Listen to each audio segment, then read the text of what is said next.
All right, will the Committee on Budget please come to order? It's 9:01 a.m. I'd like to welcome Committee Vice Chair Nishimoto, Councilmember Cordero, Councilmember Kiaina, and Councilmember Wire. Do we have any council members participating remotely? Okay, seeing none. Pursuant to Section 92-3.7 Hawaii Revised Statutes, this meeting will be conducted as a remote meeting by interactive conference technology with the following procedures in effect for the meeting.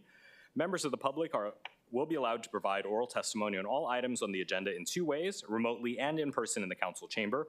Remote and in-person oral testimony will be allowed when the agenda item is taken up, as English and Hawaiian are official languages of the state of Hawaii pursuant to Article 15, Section 4 of the Hawaii State Constitution and Section 1-13 of the Hawaii Revised Statutes.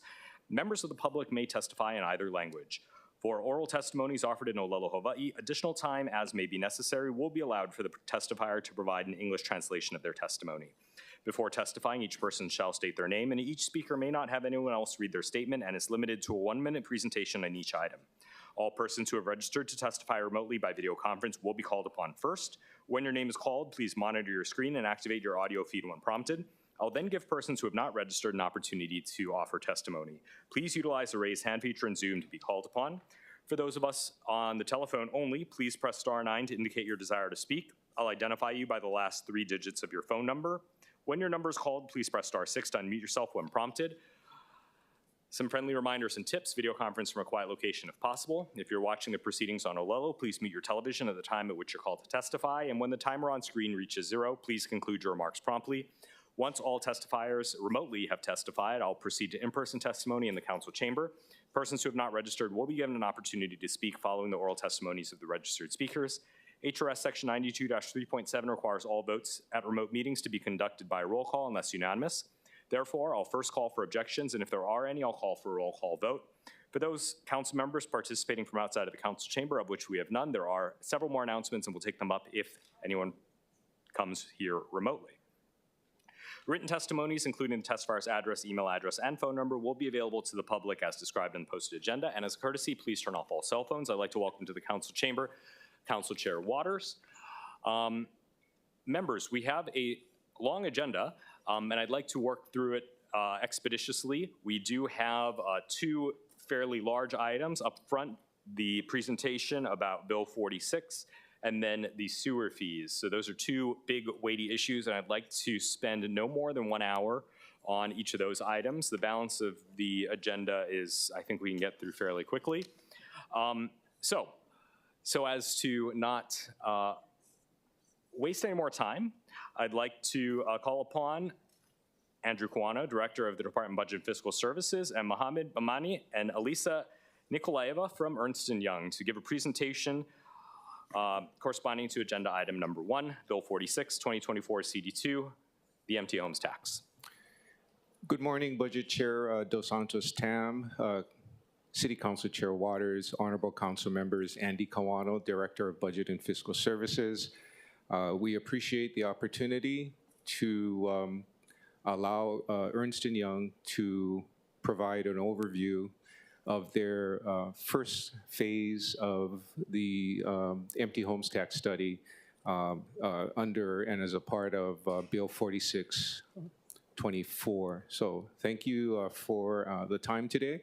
At this time, I'd like to call up Mike Ching, Honolulu Office Managing Partner, who will introduce the team. Mike. Thank you, Andrew. Good morning. And thank you, Chair Dos Santos-Tam, Council Chair Waters, and other members of the Committee on Budget. I'm Mike Ching, Managing Partner for Ernst & Young here in Honolulu, and we are pleased to present the findings from Task 1 of our analysis of the empty homes tax as proposed within Bill 46. So I am joined by a few of my colleagues, both in person and on the call. We previously submitted our executive summary of the findings, and my colleagues will walk you through our presentation of those findings with Q&A to follow. And with that, I will turn it over to our lead partner on the engagement, Mo Bamani. Okay. Thank you very much. Good morning, Chair Waters, committee members. My name is Mohammed Bamani, and I'm a partner with Ernst & Young in our government and public sector practice based out of Toronto, Canada, where I also lead the firm's local government consulting business. I'm the lead partner for our work with the city and county on the empty homes tax program. I'm joined here today by my colleague, Elisa Nikolaeva, a vice president in our Canadian economics practice. And we're also joined virtually from Ottawa, Canada by Fred O'Riordan, who's EY Canada's national tax policy leader, and Zoran Grabovac, who's our project manager, joining us from Toronto. Next slide. Thanks. As you well know, Bill 46 is proposing a new tax on empty homes in an attempt to tackle homelessness and the shortage of affordable housing. EY was engaged by the city to design a tax program and the implementation plan for this tax. Our work is broken into two tasks. The first, which we are presenting today, assess the feasibility of the tax. In order to do so, we estimated the potential revenues from the tax and the costs associated with implementing and administering the tax. In today's presentation, we'll provide an overview of the methodology we use and the results of our findings. We'll also highlight responses to some questions that we have received about specific parts of our analysis. The second part of the project is the detailed program design. In task 2, we will define the specifics of how the tax will be implemented and managed, including critical components such as organizational structure, staffing models, technology, and data requirements, and others. Next slide, please. To set the stage, it's important to understand the operations of an EHT. These are key components of the tax that have emerged as leading practices across jurisdictions. The core operations of an EHT include accepting occupancy status declarations. Now, this is the foundational information that the city will work with, indicating whether homes are declared as exempt or occupied. There's conducting audits to verify their status, collecting taxes and penalties for homes that are declared empty or found to be empty through audit, and supporting communications and customer service on an ongoing basis at each step of the process. Downstream operations, those that support or are the end result of operations, include enforcement actions, revenue allocation, and ongoing monitoring and evaluation of the program for continuous improvement. Our cost estimates align with each of these functions and are based on leading practices in implementing empty homes taxes in other jurisdictions. We've used Bill 46 as a guide for our analysis. The bill specifies the creation of a new property tax classification, Residential E or Res E, in place of a more conventional supplementary tax on empty homes. We've also completed analysis on other scenarios that implement EHT as a supplementary tax and use common exemptions seen elsewhere. Those scenarios are contained in our report, but the focus of today's presentation is on Bill 46 as it is. The bill has two key aspects that impact revenue estimates. First is the tax rate and structure. Previous iterations of the bill have used a rate of between 1% and 3% of assessed value, which is consistent with other jurisdictions. But it is important to note that a 3% rate is significantly higher than existing property tax rates in Honolulu. The other aspect with the financial impact is exemptions. Exemptions are an important part of an empty home tax policy because they allow for legitimate reasons for a home to be empty and thus not be subject to the tax. The most common exemptions we have seen in other jurisdictions include properties that are temporarily vacant due to the owner's temporary relocation for work, education, or medical treatment, homes undergoing significant renovations or repairs that make them uninhabitable for a period, or homes that are vacant due to the death of the owner or in the process of being settled through an estate. As currently drafted, Bill 46 has 16 exemptions, most of which are aligned with other jurisdictions. Finally, though it does not impact revenue, it is important to note the current draft of the bill stipulates a minimum 20% of revenue from the Res E tax goes to an affordable housing development account. We have seen in other jurisdictions that it is common to have the costs of the program to be recovered first, and then all remaining funds go to affordable housing programs. Next, we will provide an overview of how we arrived at our findings. Feasibility in this case is defined in financial terms, revenues minus costs in different scenarios. We first estimated revenues, which come from two sources. First is the tax levy, which is based on the tax rate, assessed value, and the number of empty non-exempt homes. And The second is from penalties for noncompliance. Next, we estimated costs, which can be classified into 3 categories. Implementation costs are one-time expenses to establish the tax, such as technology upgrades and staff training. Operating costs, which are recurring expenses to administer the program, such as software licenses, staff compensation, and communications. And third is foregone revenue. Now, because Res E is a new property classification instead of a supplementary tax, we account for revenue that otherwise would have been collected under a Res or a Res A classification. Finally, we assess different scenarios, which include developing conservative and optimistic estimates of revenues and costs based on changes to key assumptions like vacancy rates. Before we move on, it is important to make a few notes about our analysis. First, we define a program as being feasible when revenues exceed operating costs, creating positive net revenue. Next, there are some factors, such as economic or housing market conditions, that affect financial feasibility but cannot be predicted in our analysis. Operational considerations, such as the availability of current technology to perform necessary activities, may affect a program's feasibility in practice. Our estimates are based on data available at a point in time and include assumptions to forecast revenue and costs for a Res E tax. The results of this analysis should be interpreted as informed estimates rather than precise predictions. Next slide. Thank you. So, to estimate revenue, several steps were taken. The first objective was to estimate the tax base, the number of empty homes that are not exempt from the tax. To do this, we first estimated the total number of taxable properties and their average assessment values, split between condos and non-condos. We do this to reflect that condos typically have a higher vacancy rates than non-condo properties. Using historical growth rates, we forecasted the number and average assessed value of properties in the tax year 27-28, which is our estimated first year of implementation, and all our analysis has been adjusted to reflect this timing. Our analysis showed a total of between 287,000 and 292,000 properties, approximately 47% of which are condos. The average assessed value of a condo was estimated to be just over $762,000 and nearly $1.4 million for other properties. This is a starting point from which we refined our estimates. Next, we estimated overall vacancy rates. Utilities usage is commonly used in these types of studies to estimate whether a home is empty or not. We began by using water consumption data.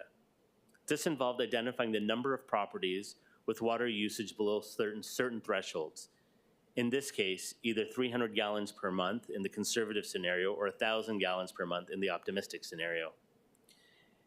In our executive summary, you will see a heat map of where these properties appear to be concentrated geographically, and were used to validate these estimates with electricity usage data, which aligned with water usage. This showed a vacancy rate of between 2.4 and 4.2%. Equating to approximately between 7,300 and 11,200 empty properties. The next step was to estimate how many of these empty properties would be exempt from paying the tax based on the exemptions identified in Bill 46. We used several data sources to estimate how many properties would qualify for each of the exemptions proposed, resulting in an exemption rate of between 81 and 87%. This means that between 13 and 19% of the estimated number of empty homes would be subject to the tax.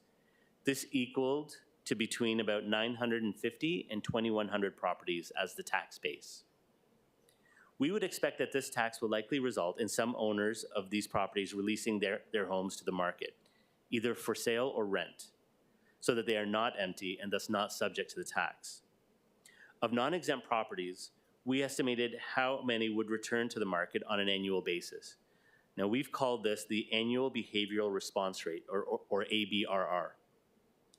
Our estimates of ABRR are based on observed behavior in other jurisdictions implementing an EHT, review of relevant research on tax impacts on behavior, and subject matter expert input throughout. At a 1% tax rate, we estimated 4% of empty properties, or between 36 and 86 units, would return to the market annually. As the tax rate increases, this rate is also likely to increase. However, as with any tax, we must assume that there will be some portion of homeowners that do not comply, and that some non-compliant properties will remain unidentified through audits. We estimated compliance rates, including how many non-compliance homes would be identified through audit, and to ultimately pay the tax and a penalty. At a 1% tax rate, we've estimated a nearly 71% compliance rate. Of non-compliant homes, we estimated that 65% would be identified and pay both the tax and penalty. The remaining 35% of non-compliant homes would not be taxed and therefore not count towards revenue. With these steps being complete, we can now estimate revenue from the EHT. The final step is to multiply the number of empty, non-exempt homes by their average assessed value, tax rate, and penalty rate, and this gives you the total gross revenue. We have included both gross and net revenue in this table to highlight the difference. To be clear, net revenue is the amount the city would receive from the tax after accounting for operational costs of running the program and foregone revenues from homes no longer paying residential or Res A taxes. Our analysis focuses on the baseline scenario, which assumes a tax rate of 1% in the first 2 years of the program, increasing to 3% starting in year 3. We estimated low, medium, and high values for revenues and costs. In the medium scenario, gross revenue is estimated to be an average of $42 million over 10 years, with average net revenue of $29 million. We also received some questions about potential revenue if tax rates were constant at 1%, 2%, and 3% across the same 10-year period. At a 1% tax rate, average annual gross revenue is estimated to be $16.5 million, with an average net revenue of approximately $3 million. At 2% tax rate, average annual gross revenue is estimated to be over $32 million, with average net revenue at just over 19. And finally, at a 3% tax rate, average annual gross revenue is estimated to be just under $48 million, with average net revenue of $34.5 million. To the next slide. We also received questions about the number of homes using each exemption identified in Bill 46, and the number of homes that may be converted, or in other words, released to the market as a result of the tax. First, we will address exemptions. Bill 46, in its current form, identifies 16 exemptions listed here. It's important to note that the ranges we have estimated are not intended to be precise estimates. Many homes may qualify for multiple exemptions, and some categories are very difficult to verify or predict. In practice, an accurate view of the number of homes using each exemption is only possible once the program has been implemented. Our analysis noted the categories with the highest rates of exemption are the home exemptions, A and C, and the principal resident exemption. These three categories account for approximately 90% of estimated exemptions. The remaining categories in the top 5 include homes on the market, which is K, second properties owned by Hawaii residents, B, P, and those with active building permits. Now, K and P are exemptions that are unique to Bill 46 compared to other jurisdictions. Next, we will discuss estimates of the number of empty homes that can be returned to the market as a result of the tax, measured by the ABRR. ABRR varies in response to tax rates. Higher tax rates will create stronger financial incentives for homeowners to return their homes to the market. Now, we have estimated the total number of homes over 10 years to be converted under 1%, 2%, and 3% tax scenarios.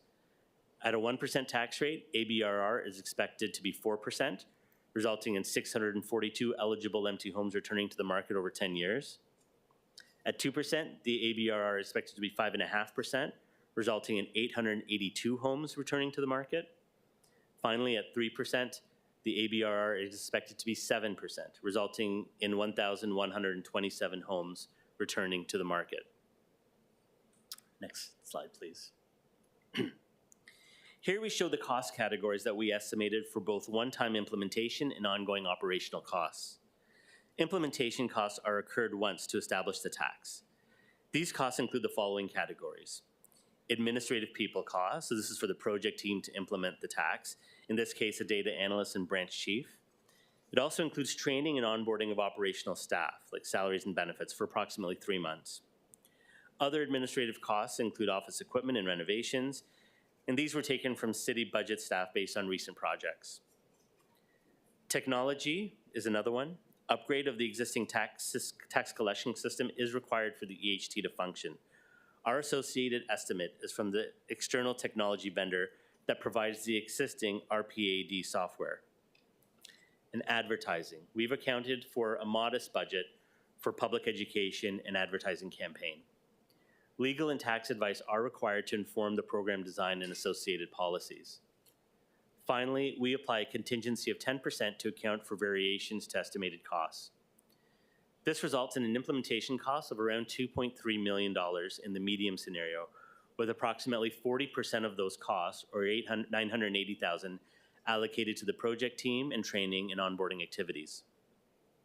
It is important to note that the implementation costs are considerably lower than those we have seen elsewhere due to lower estimates for the technology implementation costs. This may change.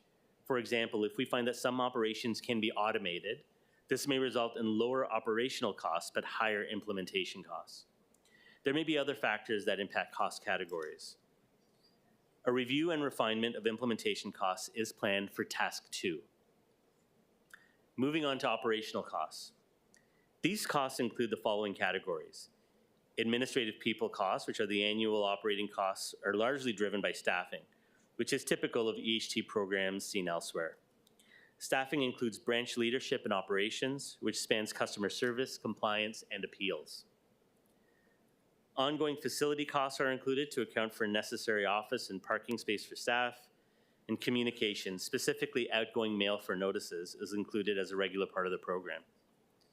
And again, technology. Licensing costs related to software are required for ongoing maintenance and support. We assume that some legal and other program-related advice will be required as the program evolves over time. Similar to implementation costs, we've added a 10% contingency to account for variations. This analysis results in an estimated $4.4 million in annual operating costs, with approximately 63% of this, or $2.8 million, allocated to administrative staffing. This allocation is aligned with our observations of EHT organizations in other jurisdictions. In addition to these costs, we account for foregone revenues as a result of changing home classifications, as mentioned earlier. These estimates are based on existing revenue amounts for the number of homes expected to change classifications. Next slide, please. Bringing it all together, the key cost categories that are considered as part of the model include implementation costs, operational costs, and foregone revenue. Through our analysis, we estimated the following. One-time implementation costs of between 1.3 and 3.6 million, ongoing operational costs of between 3 and 5.8 million annually, foregone revenues of between 4.8 million and 11 million annually. These 3 scenarios were developed, low, medium, and high cost base. For the net revenue figures discussed earlier, the medium cost scenario was used. These costs are based on assumptions from a number of inputs, including research from other jurisdictions to identify staffing drivers, such as the number of homes per customer service agent and the number of audits that are completed by a compliance analyst in 1 year, research on market rates for professional services, estimates from the city's external technology vendor for costs associated with upgrades, assumptions from city budgeting experts as mentioned, and assumptions from HR with respect to role classifications and associated salary bands. An inflationary growth factor of 2.67% was applied to the ongoing operational costs as well, and of course 10% contingency. Next slide, please. So, bringing together our revenue and cost estimates, this slide outlines the 10-year financial impact of an EHT implemented under Bill 46 as currently written. These estimates assume the tax rate will begin at 1% and increase to 3% in the 3rd year, as seen in other jurisdictions. This includes revenue from taxes and penalties, which increase over time as the number and assessed value of homes continue to grow. It includes operating costs and foregone revenues, assuming the midpoint of our estimated ranges, as previously mentioned. The result is an EHT implemented under the current draft of Bill 46, could be financially feasible and is estimated to result in a positive financial impact to the city of approximately $290 million over the first 10 years. Estimated implementation costs would be paid back in the first year of operations. Notably, implementing Res E as a new classification results in foregone revenue of approximately $79 million over those 10 years. Now, this revenue would be collected with EHT. This revenue could be collected with EHT as a supplementary tax, resulting in a higher total net revenue. Once again, these numbers are estimates based on the information available today. From experience, true revenue figures will become known following the first year of implementation. However, at this stage, the financial picture appears positive. Next slide, please. Before we conclude our presentation, we would like to highlight some key points and considerations stemming from our analysis. An EHT program appears to be financially feasible in Honolulu across a range of tax rate scenarios under Bill 46 as currently written. However, assessing feasibility is the first part of the task. The coming months will focus on developing the operating model for administering this tax, which will require detailed process mapping, confirming responsibilities, designing technology and data requirements, and refining the organizational structure. Implementing this tax represents a significant change to current real property tax processes. A dedicated and well-resourced public engagement and education strategy is essential to ensure public understanding and compliance. Public testimony indicates that there is a misunderstanding of the tax policy, and it will likely require multiple engagement channels, concise messaging, and a simplification of exemptions to increase understanding of the bill. It is important to note that there is ongoing litigation regarding an empty homes tax in San Francisco. It may be some time before there is complete legal clarity around this issue. To support additional legal analysis, research, and response to litigation, an estimate for legal fees has been included in the implementation and operational cost budgets. Thank you for your time, and we're happy to take any questions that you have, committee. All right, members, before we proceed with questions and discussion, I want to welcome Councilmember Okimoto here in the chambers, as well as Councilmember Tupola, who's participating remotely. Councilmember Tupola, in accordance with Section 92-3.7 HRS, please identify any person who's with you at your location. Aloha, Chair. There's no one with me now. Thank you. Okay, thank you. Members, we do have a few testifiers. Well, actually, why don't we do the testimony and then we'll dive into questions and discussion. We have registered Ross Isokane, who's here in person, who's followed by Zoran Grabovac, and then Angela Melody Young, and then anybody else who'd like to testify on this matter, please line up on the side or make yourself known remotely. Ross, please proceed. Thank you, Budget Chair Dos Santos-Tam. Aloha, Council. Just to let you know, I used to work for Deloitte & Touche, so Ernst & Young, I can appreciate the skills and hard work on this one. But happy to see some signs of life on this one. Since we last spoke, I just want to give a quick recap from my perspective on what's been happening. One, housing affordability has gotten worse, like everything else. Two, more of our homes got purchased by outsiders. How do I know? Because DBED's latest report states that since 2021, 25% or 20,000 units got purchased by outsiders. And three, nothing meaningful has been done to help. Now, I know opponents of this bill have stated, look, they feel our pain, but there are better solutions. I just want to know what they are, because I recognize that we have to make it easier to build, but honestly, affordable units, how many have come online since 2021? Is it anywhere close to 20,000? And I know that anything that's in the pipeline right now is going to take years to complete. So I just hope that based on the financial feasibility of this report, based on this crisis, I hope that you vote yes. Thank you. Okay, thank you, members. Any questions? Okay, seeing none, we have Zoran Grabovac. Hi there, I'm here representing Ernst & Young and do not have testimony to add. Okay, Thank you. Thank you. And then Angela Melody Young. Okay, anybody else here in the chambers? Hello. Okay, oh, I'm going to testify. Angela? Yes. Yes, please proceed. Sorry, I just got out of the shower. Angela Melody Young, testifying on behalf of CARES. That was an incredible presentation.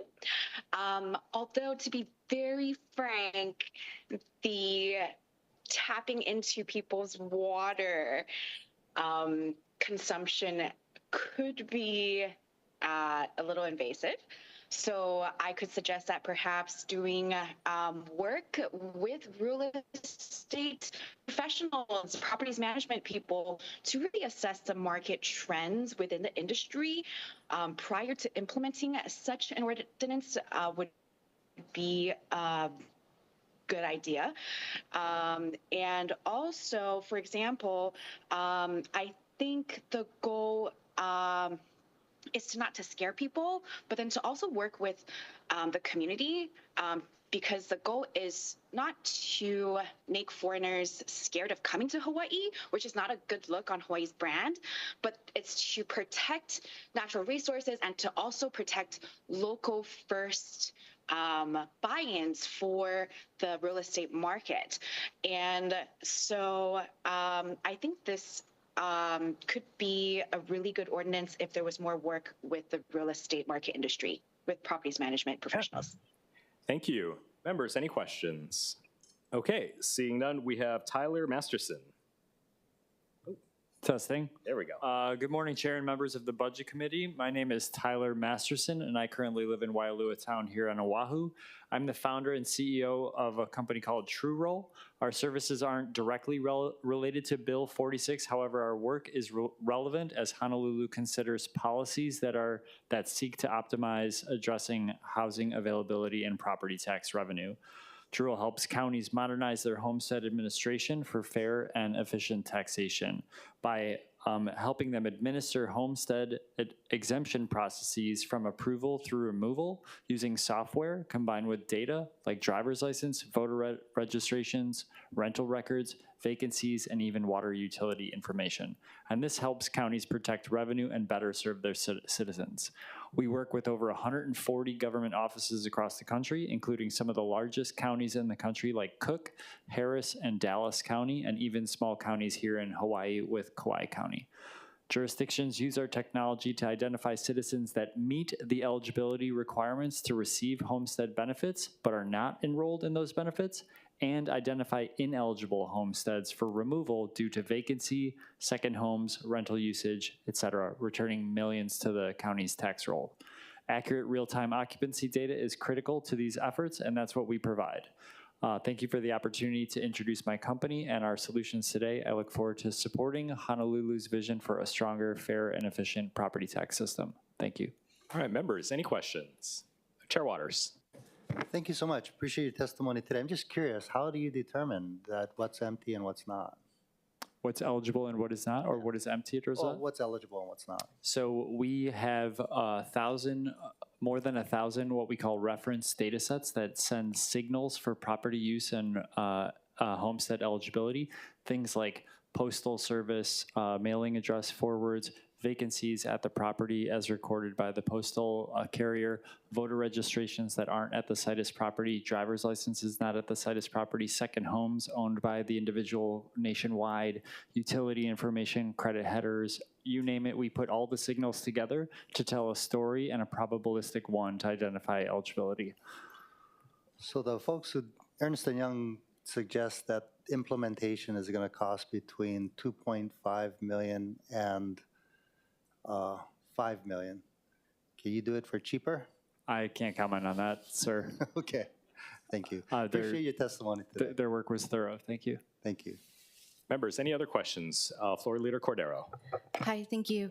I was going to ask Ernst & Young this, but I have a question relating to, I have a question for you.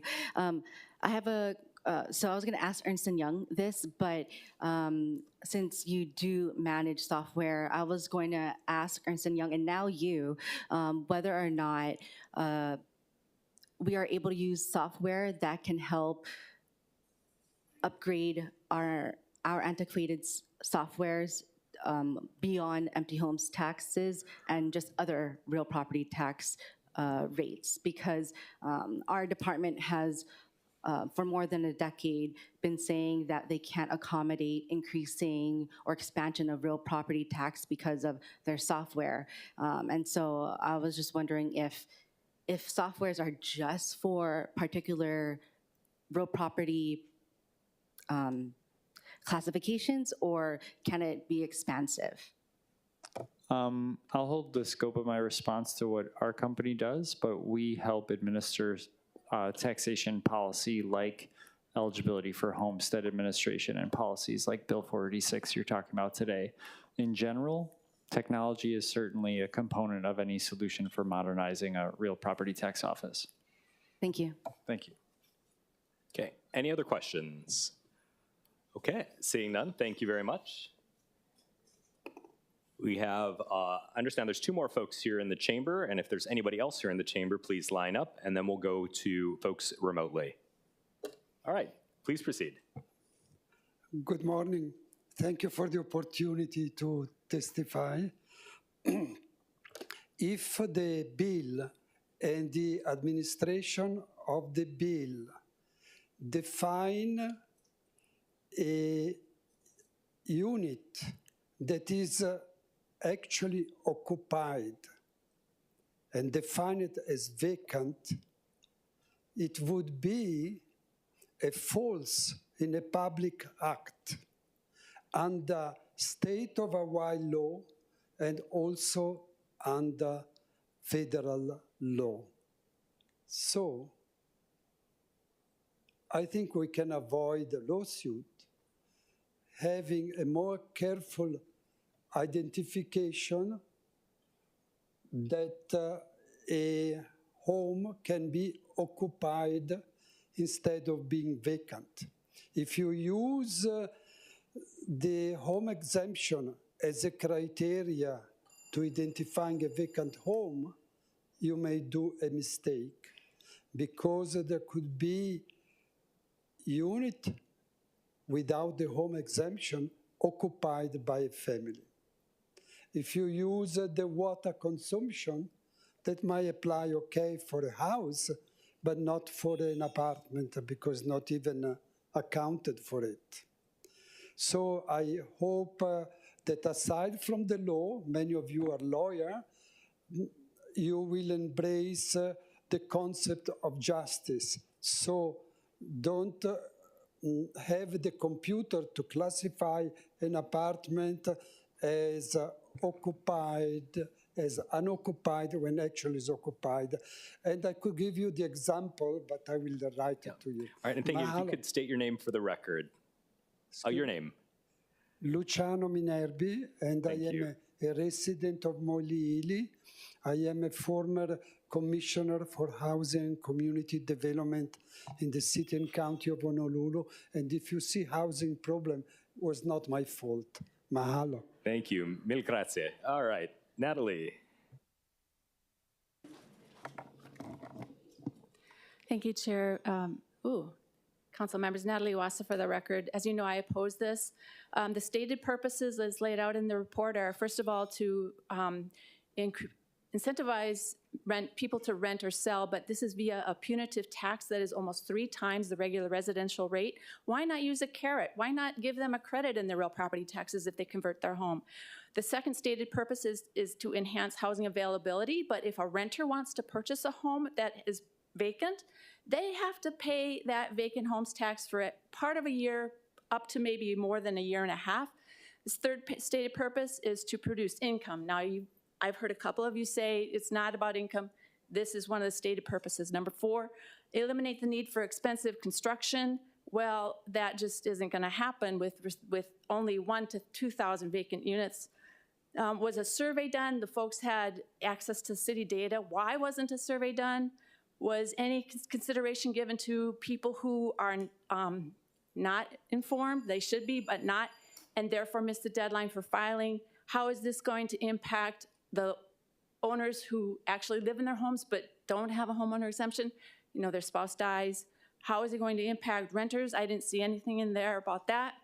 In the original presentation, they talk about the number of TMKs and the increase in the number of properties. How does that differ from the number of records? Because the number of records is less. So if they are using some other, it's just a question I have because I cannot figure out how they're getting up to an estimated increase of 6,500 to 11,400 TMKs when the number of records does not bear that out. Are their costs reasonable? is the $350,000 for software reasonable? Why are they not including the $500,000 for this study in the costs?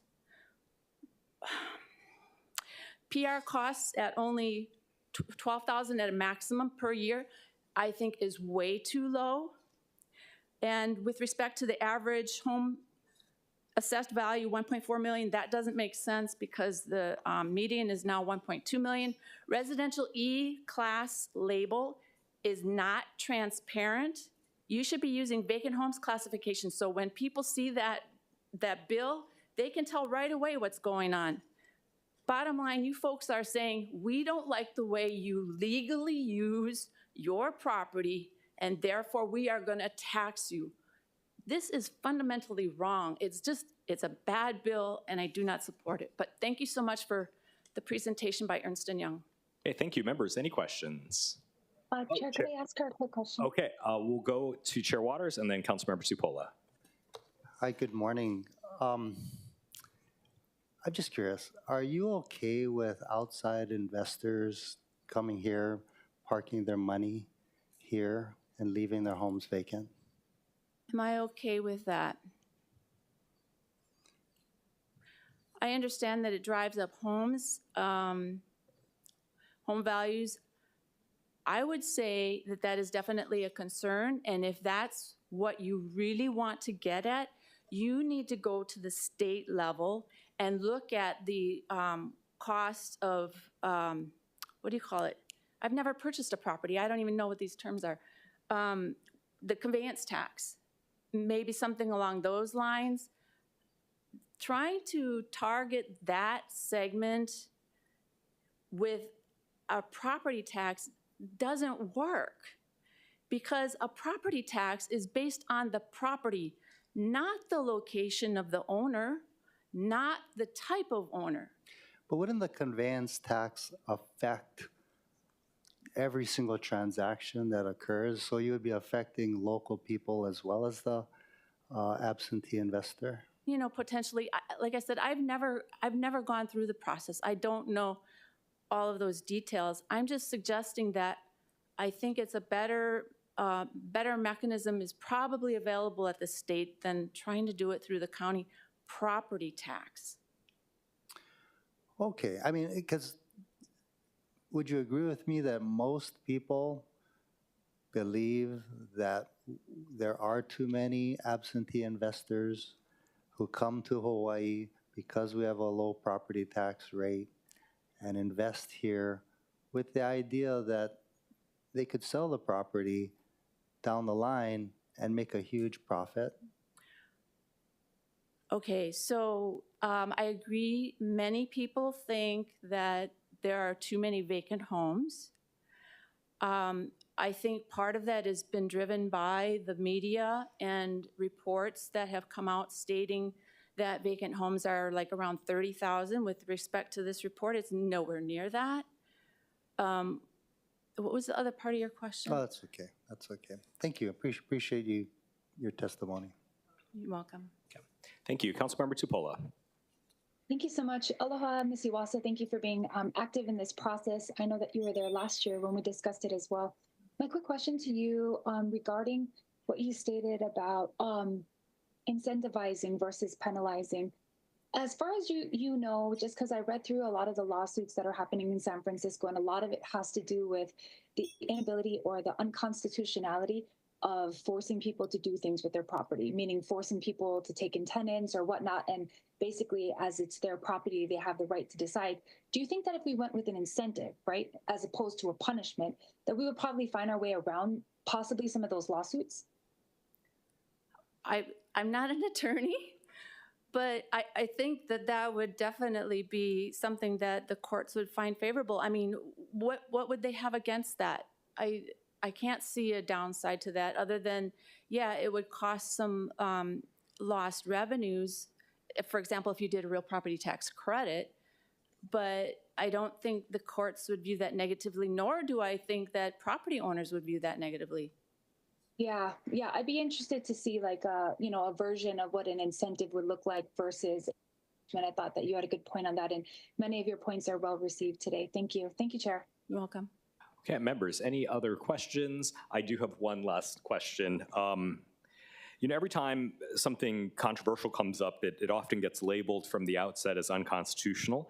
I didn't hear you use that word, but I wanted to explore your assessment that this is maybe an overreach. So the city, in a number of ways, has said to property owners, you can use your property in this way or not in this way. In fact, we often hear about short-term rentals, right? The city has said to people who own homes, you can't rent it out for less than 30 days because of the negative impacts to neighbors and the overall economy. So what's the difference between that and the city saying you can't, the city's not saying you can't leave it empty, the city's just saying you'd be subject to a higher rate. What's the difference? If it's government overreach for the city to dictate what a homeowner does with their property, why is it okay that we say you can rent it out for 30 days or less? Thank you for that question. Well, first of all, I don't agree that the government should be saying you can't rent it out for less than 30 days. I opposed that when that came up. Okay, and that's a fair position. So I just wanted to get some clarification there. Sure. Chair Waters. Thank you. Hey, just to clarify, just want to understand what you're saying. Are you suggesting that we take revenue from all those people who are paying real property tax who perhaps have one home and then giving it to people who own multiple homes? That's kind of what you're saying, right? If we're going to incentivize folks to rent out their property, we're basically taking revenue from everybody else, say people who only own one home and are struggling to survive. And we're going to take the revenue from what they would be paying and giving it to people who have multiple homes. That's a fair point. It's a suggestion that I made. There may be other ways to incentivize owners, but if you gave me like a few hours, I'm sure I would come up with many different scenarios in which the city already does that type of thing. In fact, look at the tax credit that you have, and you're talking about increasing the threshold on that up to the median income for a single person. So is it fair then that everybody should chip in for that credit, especially when we have the residential A out there that is already 15% higher than the regular residential. So that to me is, I understand why you asked that, but I don't think it's a fair argument as far as, or a reason not to go forward and potentially discuss this. Okay, thank you. Okay, thank you. Members, any last questions here? Okay. Is there anyone else here in the chamber who would like to testify on this measure? Okay, we're going to go to remote testimony. We'll start with Donald Sakamoto. Mr. Sakamoto, please unmute and proceed. Good morning, Chair, Vice Chair, members of the Budget Committee, Donald Sakamoto, longtime Kaneohe resident. At our last Kaneohe Neighborhood Board meeting 30 last year, I think our Councilmember Esther Cayena was there. We had Bill 46 on the agenda for discussion or presentation. And we had an individual, a woman that lives in Kaneohe, but she moved to the mainland. Her mother died. She inherited the home. So she rented out to some college students, which that might be a mistake. They ransacked her whole house. She had a hard time getting them out, finally got them out. She didn't want to go through the whole thing again and renting it out. She comes back here every seasonal, maybe twice or three times a year to stay at the home, but she doesn't want to pay these exorbitant taxes and rent it out because she doesn't want to go through bad renters, and she's a landlord. So that's an issue that some people don't want to rent their house. They want to keep it, come back here every so often and use it so they don't have to go to a hotel, pay exorbitant taxes on transit accommodation tax and everything else. So that's my concern with this Bill 46. Thank you. Okay, thank you, members. Any questions for Mr. Sakamoto? Okay, hearing none, thank you. Is there anyone else standing by remotely to testify? Okay, seeing none. Members, we are now in discussion unless BFS had something specific they wanted to say. Okay, members, we're in discussion. Councilmember Cordero, and then Councilmember Tupola. Thank you. I'll stick to my first two questions so that we can go in rounds then. Okay, so first off, I wanted to highlight the question that I had for Ernst & Young. If there is a software that will be able to invest in BFS's, Budget and Fiscal Services, other real property tax responsibilities, because like I mentioned to the testifier about how, for more than a decade, maybe 15 years now or so, we've been hearing about how our Tyler technologies are not able to expand into the current or even past real property tax responsibilities that has been done for the past 15 years. So I was wondering if any of these softwares are going to allow for expansion of real property tax administration for our city. Thank you for the question. So our study did not do any kind of review of the real property tax system. What we did was talk to the real property team and their technology provider to see the feasibility of being able to manage this tax within the current system. So we did not do the work to be able to answer what you're asking. Thank you. That helps a lot. I just know that every time we do bring something up and we know that it is sometimes pretty reactive or, we are responding to any crises in the economy that changes occur, especially in real property tax. And we know that while technologies oftentimes evolve or can transform cities, we've kind of been stuck and held hostage by our technologies that we have invested and contracted with. So I was kind of hoping to see if it was able to expand for other real property taxes, tax responsibilities, because I am pretty tired of that, hearing that response for like 13, 15 years. Anyway, my next question is, were you looking at so out of the properties, the possible units that are able to be released into the market, whether through rent or on the market for sale, I know you mentioned from 958 to 2,124 5, and then 38 to 86 units converted annually. I don't know, I know those were two different types of points, but in the 958 to 2,120-ish, do you know what majority of the units per property were? Were they about like 1 unit per property, 3 units per property? No, and unfortunately, we don't have that level of information. Just to clarify on how we used water data, because I know there was a question earlier on that as well. Yeah, sure, go ahead. We used water data to try and identify how many homes that were actually empty by their water usage. There's nothing in our study, and frankly, nothing that we do in other municipalities that suggests you would use that water data to actually manage the tax on an ongoing basis. This is more of a predictive way to figure out what's empty with the lack of any of that information.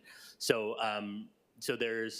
all we were really able to do was identify the number of estimated units that would go back onto the market using that behavioral response rate.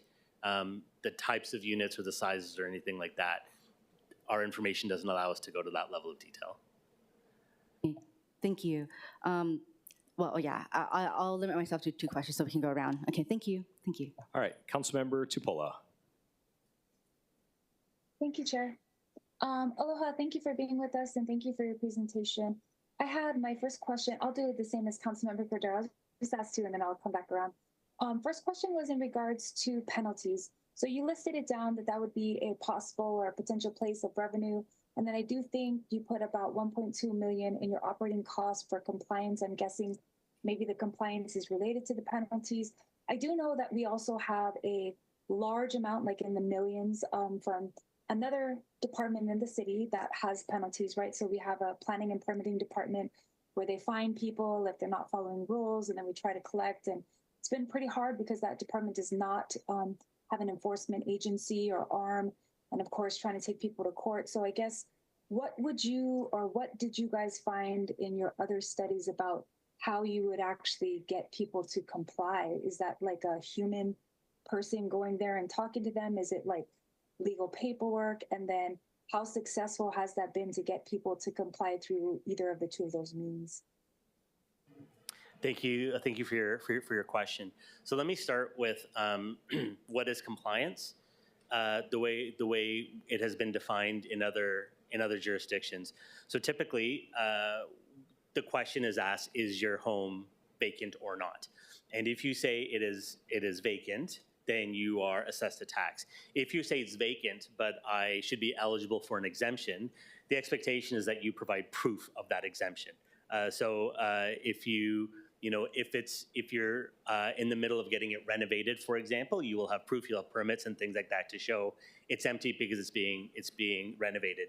So part of the compliance is that when people declare their home as vacant with an exemption, then part of compliance is to check that paperwork and to make sure that it's actually valid and being done. So that's one part of compliance. The other part of compliance is that people might say that their home is occupied even though it's not. They might try to circumvent the tax. So generally, you would have some sort of audit methodology and compliance staff that would do spot checks on a certain sample of homes, to do spot checks, to look at data and ask people to verify that over time. That's typically how it's done. We haven't fully designed that for this tax just yet. That would be part of phase 2 when we're defining what those compliance issues and those compliance processes look like in the sampling methodology and so on. Yeah, I had imagined that it would be those three, right? People who are like, I'm living in there, not vacant. People who are like, I have a vacancy, but for X reason, I'm exempt. And then you have people who don't comply. I guess the question I was trying to ask is, are you assuming that a human or somebody would contact every single person? So say, for example, I have 10,000 homes in my district. Is someone really going to get a hold of every single person on the island and assess one of the three of those? Or is this a paperwork that's sent and then it's responded to? I guess I'm asking like the physical, actually how it happens. Sure. So no, typically it's not about anybody going to anybody's house. Typically anyone that claims an exemption, the paperwork is verified, and that's why we have included compliance analysts and staff to be able to look at that paperwork and to make sure that it's being the proof fits what the person is saying has actually happened. Now, there are opportunities, and we haven't gotten deep into the technology, for example, to use automation. So maybe when you upload your declaration that says it's empty with an exemption, and here's the paperwork that shows that exemption, things can be verified, automatically. There are opportunities to do that as well.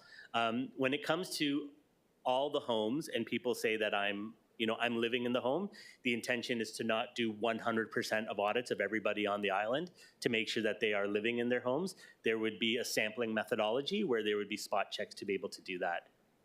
Yeah, that sounds, I guess, more accurate. I just can't even imagine that you guys would actually talk to every single person. No. There's lots of people You wouldn't that do that, don't correct? Yeah, and they don't even respond to mail, though. So even if you sent it in a mail, they wouldn't respond. Even if you sent them electronically, they wouldn't know how to fill it out. When you say other jurisdictions, which ones are you talking about specifically? Are they within the U.S.? No. So we were talking about Vancouver and Toronto are the places where we've seen, and Vancouver is kind of the gold standard when it comes to these vacant home taxes. They were the first one to properly implement it. It's been in place for a number of years. We take a lot of our findings of how the results in Vancouver can be applied in other places. I guess my last question is in regards to the United States. So the San Francisco empty homes tax, also known as Prop M, was challenged because it violated property owners' rights to use their property as they choose. And also the lawsuit argued that the tax coerces owners to rent their units even if they have legitimate reasons for keeping them vacant. And it violated the takings clause and the due process clause of the Constitution. There are a few people that came up and said that. There was one lady I remember last year that came up and said she was having a medical procedure in California. And she literally said, I want to keep my house vacant because those are my things. Those are my items. Those are the things that are dear to me. I don't want other people living in there. And eventually I want to come back home, but I have to do this procedure here. And so to me, that's kind of one of the one of the many scenarios of people that have valid reasons that might not qualify for an exemption. Did your study analyze at all what type of ways we could do this to avoid what had already been brought up in court with the San Francisco law? So we did not, because we're not lawyers. We did bit of a review in our report with the department as related to some of the constitutional challenges that are there. Where our study was focused on the feasibility of it, not the constitutionality of it. So no, that part hasn't necessarily been done. But I would say that from that example that you provided, that I think technically that person does have an exemption that has been outlined in Bill 46. And so it's really those exemptions. There is an acknowledgement that there are legitimate reasons why people's homes would be empty, and the exemptions are meant to identify that in the design of the program. Yeah, I guess, her as well as many others that came up were very concerned that that process you outlined in my first question would be onerous, or that it would be in a way that possibly, as you guys are trying to figure this out and we're trying to verify all of these exemptions, what people would be caught in between and not able to verify it. But I do thank you for a thorough presentation. Thank you, Chair, for allowing me to ask the first two questions. Okay, thank you. Vice Chair Nishimoto. Thank you. My questions are for Ernst & Young. Had some questions about your, on page 6, your methodology walkthrough. Is this of our presentation today? Yes, sure. Yes. I was surprised when I saw that you estimate that between 38 and 86 units will basically be converted because of this law. Is that correct? Sorry, I can't hear you, sir. So in your estimates on the non-exempt properties that will return to the market, you estimate that there'll be between 38 and 86 units returning to the market. Is that correct? In the first year, yeah. That seems kind of low to me. I mean, sorry, annually. Annually is what it's considered but to be. that seems kind of low to me. How did you come up with that figure? Sure. Do you want to maybe talk a little bit of, so I'm going to invite my colleague Elisa to talk a little bit about the methodology that we used. Okay. Yeah, so for the properties that return to the market, this is an annual estimate, and more broadly for the study, this should be considered as a cumulative estimate. So we have about half of the properties that would return to the market over a number of years. The annual estimate is considered for modeling purposes, and in reality, it may look different every year. So there could be more properties return to the market in the first year, and then, cumulatively, it will add up to approximately half of the properties returning to the market. And this is based on the reports that we have from the City of Vancouver that publishes their detailed data, as well as the inputs from the research and subject matter experts that we have just to define the rates for different tax rates. But your estimate is that between basically 40 and 80 units will come back on the market the first year? Yes, well, this is an assumption in the model. When we're considering the feasibility, we're assessing the feasibility from the cumulative perspective over 10 years. Okay. And then that 71% compliance rate that you guys have in your report, how did you come up with that? Yes, so again, this is based on other jurisdictions. We should say that, again, for this study, the compliance may depend a lot on the actual implementation. So the aspects of implementation and the actual aspects of the tax may influence that estimate. So this is an assumption based on other jurisdictions. And when I read Bill 46, it's written in a negative way, right? So you're assumed to be non-compliant. Is that correct? Yeah, so the way largely the tax has worked everywhere is that there is a universal declaration system. So everybody every year would declare whether their house has been empty or not. So you're assumed to be non-compliant unless you fall under one of the exemptions. No, you're assumed that your house is empty, right? Unless you say that it's not. And if you say that it's empty but it have exemptions, you can say that as well. Okay, so the assumption is your house is empty though from the start. That's the starting assumption. That's because the other way to do it is for people to put their hands up and say, my home's empty, so I'd like to pay the tax. Right. And typically you would get very low compliance with that, people doing that, which would mean that, you know, we were talking previously about the audit system and the compliance system. That program would expand significantly because you'd have to do a much, much larger sample, likely for less revenue. So this is the most efficient way to actually do that. So it'd be up to the taxpayer to prove that it's not empty then.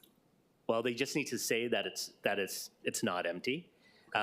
Or they would say that it is empty and I have exemptions. And the reason you would do that, if it was empty and you said it's not empty, the reason you wouldn't want to do that is because if you get audited or if you get a review, you're going to have to pay the tax plus penalties plus so on.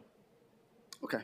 And then in the report, you talk about how in other jurisdictions, this tax it works in concert with other kinds of taxes in those jurisdictions, like STR regulations and non-resident speculation taxes. Do we have the same environment here? Mm-hmm. Do you have the same environment here?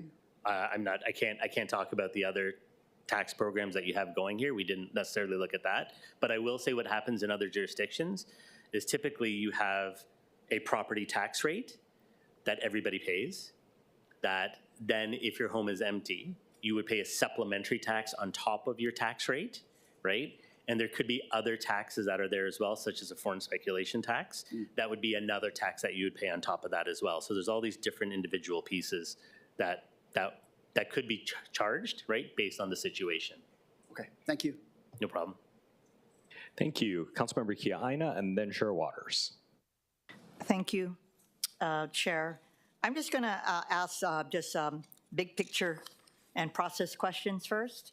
So I'm just trying to understand, you have a April 21st communications that has executive summary, and then you have a presentation.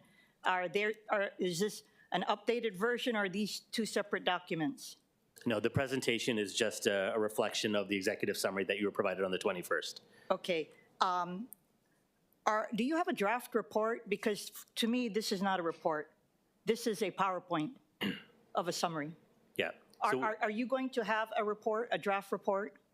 Yep. Do you want to speak about that? And let me just tell you why I'm saying it. Yep. You know, a good report is if someone were to walk off the street and fall upon a document and read it, they should be able to figure it out. Sure. And unless you're knowledgeable about Bill 46, which be nice if you do the legislative history, put the appropriate number, talk a little bit about what it does, they would have no idea, including the public. Sure. And so I just hope that you know that this is not a report, a draft report. This is a summary of good facts for us to contemplate with regard to policy considerations. But for the amount of money that's being paid, we deserve to have an actual draft report. So I just want to make sure that you know that that is what it's expected. I understand. And if you need attorneys, you said that you're not attorneys, but in fact, constitutional considerations are in play here, and we have a lawsuit. So you need to get an attorney and get the appropriate writer to help in the narrative so that it would be better presented so that we know what our policy options are. I felt that I had to look at everything, you had nifty facts, and had to put the narrative together for me. That's not what I should have to do. If you're going to do a summary, then you summarize what the point of the report is and summarize what your findings is. That's not what we have here. So I just want to make note of that. On the case comparisons, you keep on talking about Vancouver, and I'm assuming you're talking about Canada, not Vancouver, Washington. So I think you should state that, because clearly with regard to the San Francisco case, U.S. constitutional concerns are in play. And so with that, just make it clearer. Can I ask two things? So first of all, separate from San Francisco, and I think it needs to be flushed out so we know exactly what the case was and what it's being challenged on. I would like to see other U.S. jurisdictions for comparison purposes that may have proposed empty homes taxes if they fell to the wayside. Are you aware of any other U.S. jurisdictions with similar circumstances? There are other examples in the United States, and our full report with all the data does go through a list of all of those. So they Okay. will be in the final report. And I understand that England had a similar situation like Vancouver, but theirs was more of a cautionary tale in that it looked like they did good in the beginning, but because of all of the loopholes that people took advantage of and lack of enforcement, it actually faltered and it didn't achieve its objective. Do you know a little bit about what happened in England? I don't off the top of my head, but I can go back and get that information Okay, and bring it back through that. and the reason it's important is because we are trying to determine on the various elements of what would be for empty homes tax here in Honolulu. And my understanding that Vancouver was successful because it was tight with regard to the actual exemptions. It was very strong in enforcement. In the long run, the tax revenues was not as large as they thought, but it did serve an important purpose, and that was to reduce residential vacancies. On the other side, England had early improvement, and then the empty homes numbers actually crept up, and the reason is there was a lot of people who took advantage, and rich foreign investors absorbed the costs. And so because of the lack of enforcement, all of the gains that they had in the short term evaporated. I just think it would be helpful for us to have various case studies so that as we're looking at the various elements, which Chair Waters and others who were advocating for this had put together, it would be good as we move forward. I guess let me hold my technical questions for the second round. Thank you so much. Okay, Chair Waters. Thank you so much. Thank you for your presentation. Chair, I think it'd be very helpful for us to go through a number of points, and I don't want to hog all the time, but I just want to point out those points. Feasibility, number one. The methodology used in determining what was vacant, the exemptions, the cost, and perhaps the constitutionality of this. First, feasibility. You know, one of the terms I learned from you in our discussion previously was, is the juice worth the squeeze, right? And based on your report and looking at Vancouver, right? Vancouver had very similar numbers to what you're saying in this report. They had about 2,000 vacant homes, and they were able to convert 1,000 of them, so it went down to 1,000 vacant homes. We have very similar numbers in Hawaii, right? So, I mean, am I accurate to say that the juice is worth the squeeze and it is feasible based on this report? Yeah, again, as I mentioned in our presentation, we've just defined the amount of juice, right? Is there a net revenue after you pay for costs? Yes, there is. So from that definition, it is feasible. Whether it's enough is really a question for you and the city to decide. You know, but when we talk about feasibility, a lot of folks who testified against the bill were really concerned about that San Francisco case, and it's been brought up today. I really do think that it's important for Ernst & Young to look at that as well, because I think we could put a lot of this to rest if it comes from an independent source rather than me. Because my understanding is that what happened in San Francisco, the Ellis Act bars government from compelling an owner to offer properties for sale or rent. In Hawaii, we don't have the same laws. Can you confirm that? I can't confirm today. Did you have anything Can't you wanna confirm add that to today, but I might ask Andy. no, I'm still with you. Sorry, Dr. Kohan. I do have more questions for Ernst & Young. So that would be helpful if you folks would look at that. Number two, it doesn't violate the United States Constitution, as may have been brought up today. It's the California State Constitution, and we don't have a similar portion of our Constitution. So again, when we're talking about feasibility, I think it's super important to note that what happened in California would not happen here. I know in your report you say that it's out there, It was filed in December of 2024. We don't know. But really, if we're doing an accurate job, we need you to do that, right? So if you can look into that. Next, I want to talk about methodology in determining what is vacant. Yeah, so we used water. And again, in our initial conversations, you folks wanted to get electricity and other things, but HECO wouldn't give us that information, so we had to rely on water. But, and I'm going back and forth between your slide deck today and your report that you provided to us in our packet of materials. On page 22, assumptions and limitations. Utility data is commonly used to estimate vacancy rate. Honolulu Board of Water Supply data on water consumption for condominium properties is not available by individual units. Therefore, isn't it safe to assume, though, that the data that you're providing to us, there could be a lot more vacant units, especially in the condo area, because we don't know based on water use. Right, most condos, they don't have an individual water meter for each unit. It's for the whole building, and it's lump sum. Yeah, so is that a safe assumption? And of course, it sounds like your report is being extremely conservative, right? There could be a lot more vacant units, right? I think we have tried to make conservative assumptions, yes. Yeah. And I can ask my colleague to explain the methodology of how we did that, if that helps. But no, I think your report lays that out pretty well. But I mean, that's why, because what we're hearing, right, we have our University of Hawaii research office saying that they estimate about 18,000 units. And you're estimating about 12,000, between 9 and 12,000. But they're estimating 18,000. My own research shows that we send about 22,000 bills, property tax bills, offshore. Were you able to look at that data? I don't think so. No, we don't. Can I ask you to just pop in? Yeah, so we haven't looked at the specific addresses where the tax bills are sent. No. Okay.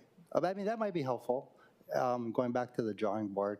And then exemptions. We were talking about whether the juice is worth the squeeze. Going back, I'm looking now on page 9 of your slide deck today, right, where you're saying 13 to 19% are not exempt. You know, just conversely, we're exempting 80% of the empty homes. Yeah? I know you're nodding, but can you answer verbally? Yes, that's correct. We're exempting 80% of the empty homes. So the juice, well, can you make recommendations? And you kind of do in the report, but I'd like to hear you actually say it. Can you make recommendations of what exemptions we should get rid of to make it the juice worth the squeeze? And really, what I'm talking about is not necessarily the revenue, but we want these homes to be converted into rentals. Yeah, and you can avoid this tax if you simply do that, right? Yeah, so what we did in our report is suggest what the typical exemptions are that we see in other jurisdictions. Yeah. And there were 2 specific exemptions. I think there were P and K from the ones that you have in your bill or in the presentation there that are unique to Honolulu. And that accounted for 5 to 6% of the exemptions.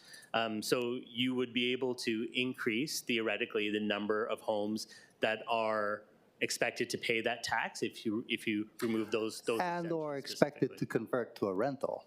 And right? And therefore, yeah, the conversion to rental, remember, is a function of that behavioral response rate. So the more homes that are paying that tax, you know, multiplied by that percentage rate would mean, yes, that number would increase because you're changing the denominator there.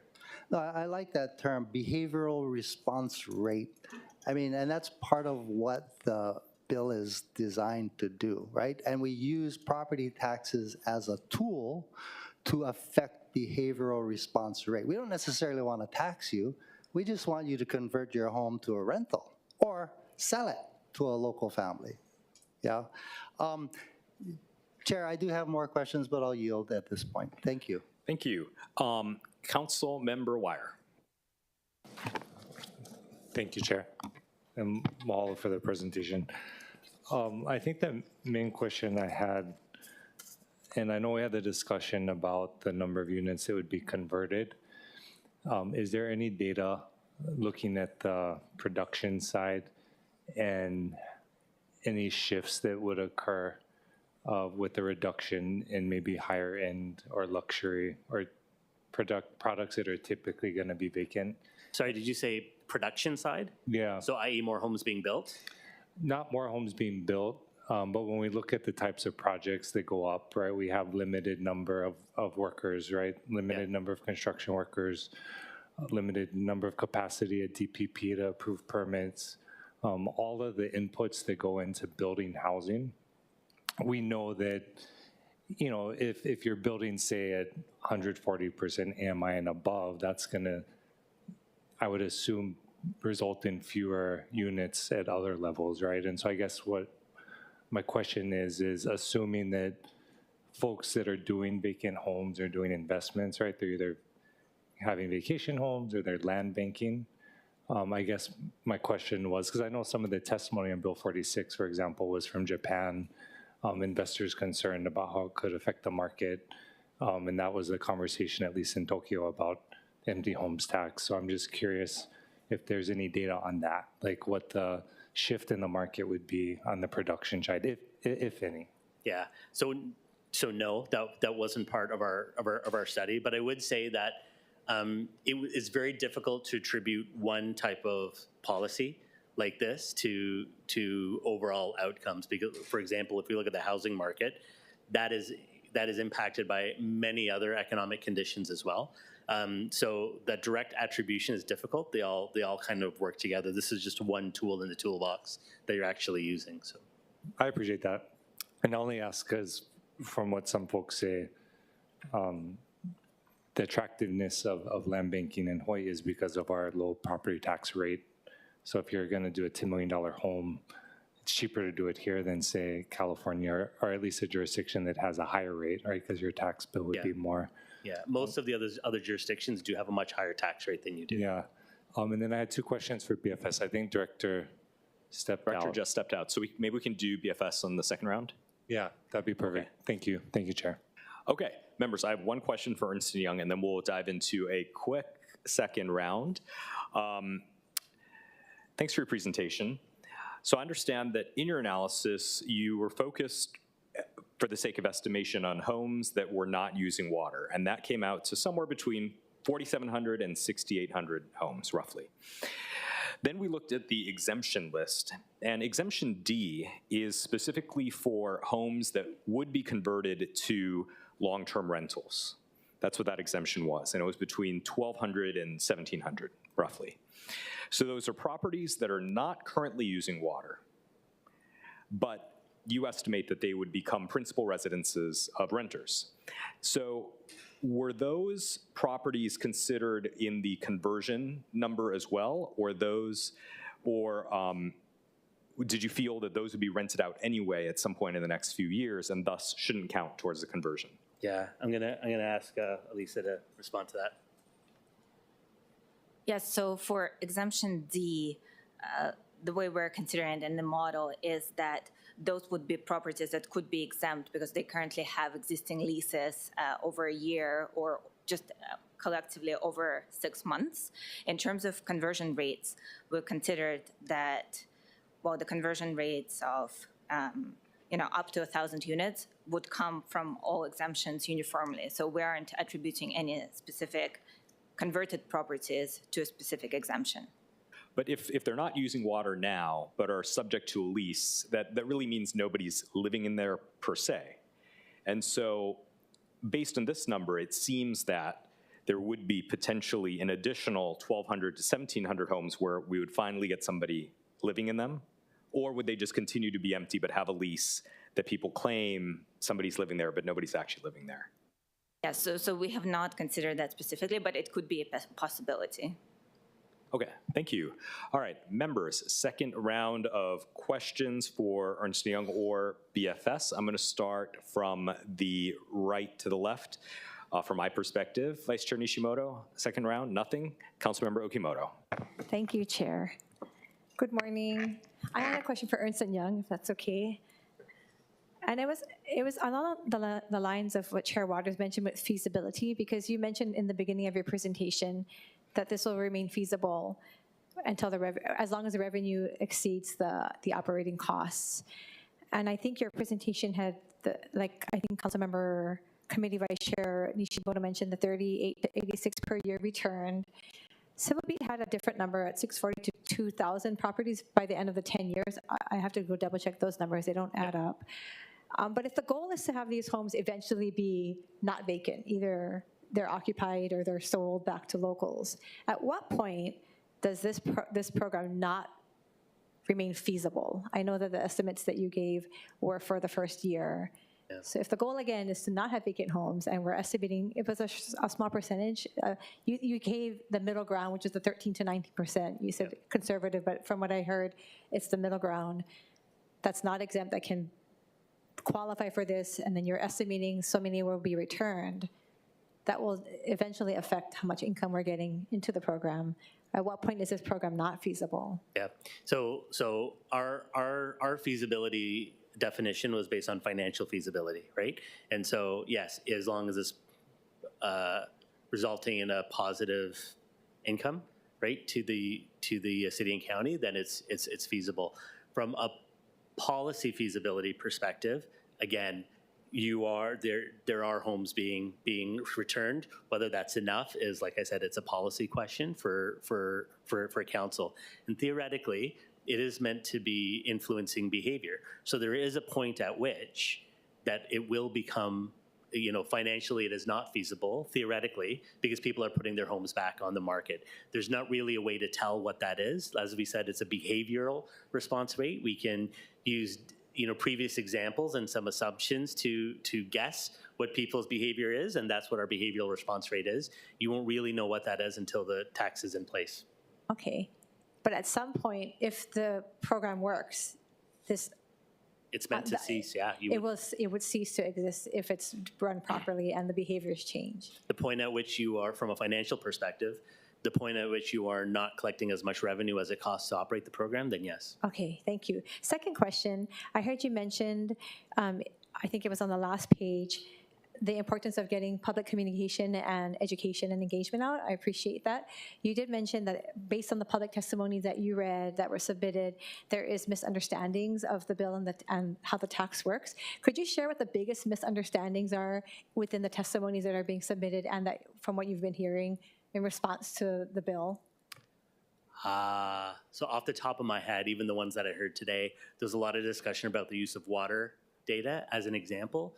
That was just used to try and estimate what's empty right now. Once the bills, once the tax is operational, then the use of water data doesn't really, come into it. It's being able to monitor with real information. That's one kind of misunderstanding. I'd have to go back and take a look at some of the other comments. Any suggestions you could give, because I think what Chair Waters is trying to do is look at making the bills appropriate or adequate. So if the testimonies that are being shared, and there have been a lot over the last months of this bill being heard, if they're not being understood properly, we would hope to get that clarified so that the people who come and submit testimony are testifying based on the proper understanding of the measure. I'll say a lot of it that we've seen in other jurisdictions is the process related to how it gets implemented. So as an example, in Toronto, there was a requirement for everybody to declare. As I said earlier, there's a universal declaration, and people declared, being very open about what the time frame is when they have to declare, because it is a new process that they would have to do that they don't have to do annually. So that first year in Toronto, a lot of people did not realize that happened, and they were then charged. So there had to be kind of reversals that happened after that. And then the second year, there was a view that perhaps because you declared the first year, you wouldn't have to declare the second year, which isn't actually what it was. So there needs to be consistent communications as to what people's expectations are and what their requirements are to be compliant. And so a lot of it relates to that as well. Okay, thank you. Thank you, Chair. Okay. Councilmember Wire. Thank you, Chair. I'm for BFS Director. Yeah. Director, I was curious, what's the department's position on how to proceed? Well, I'll share the administration's perspective, top level. Going in, we were very open-minded and obviously wanted to learn more about, this type of program based on what's happening, outside of the state of Hawaii. We went into the program, we provided information that we have access to. We worked with outside entities to the extent that it made sense, like work with the utility company here to try to get information on utility usage. And we got what we were able to garner to complete the study. We look at the results, and the conclusion is, we're talking about on a net basis, in an educated estimate of revenues and revenues after expenses to run the program, startup, and then continuing expenses. We see the fact that there is, upside, in terms of generating more tax revenues. At the same time, our primary objective is to increase housing supply. So when you look at the conversion rate and look at over 10 years and realize that, we're talking, this is just an estimate. We don't really know if this is going to happen 10 years out. We're talking about 1,000 units. After all of the heavy lifting that we have to do, we're concerned right now. Is this the right way to go? And we appreciate the work that Ernst & Young has done, because it has given us perspective as to how to evaluate this program. But if we evaluate what's important to us as administration in terms of addressing empty homes, we just don't see it based on the effort that we have to put in and the fact that taxes will go up. And because of our laws, we cannot select and tax only people that are non-residents. The tax will have to be applied fairly to all people that own property on this island. So that's where we're coming from. Taxes go up. The mayor already said, to the extent possible, he will not increase taxes. At the same time, we don't see that conversion being, persuasive in terms of continuing on. Okay, I appreciate that. Do you feel there's a need to look at the impacts on production? I ask because I think if the main goal was to shift the market, it just seems like that data would be useful. I think as we start off with regard, it's two separate sets of activities. I don't think this program will impact the production cycle. Isn't that the goal? Off the bat. That's just my perspective.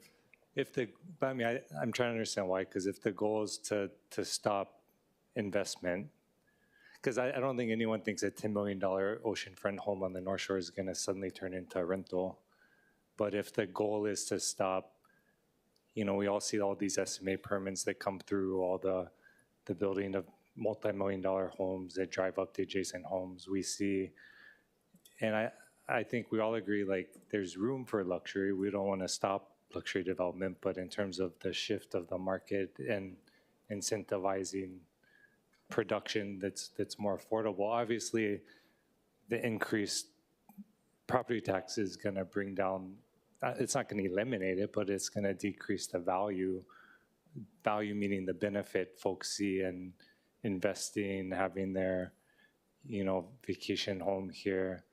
Obviously folks that are at the higher end, it's not going to make a difference. I mean, if you can afford a $10 million home, you might pay that extra tax, but that's the only reason I ask, because I feel like the production side is relevant, knowing that like labor is limited in terms of building homes.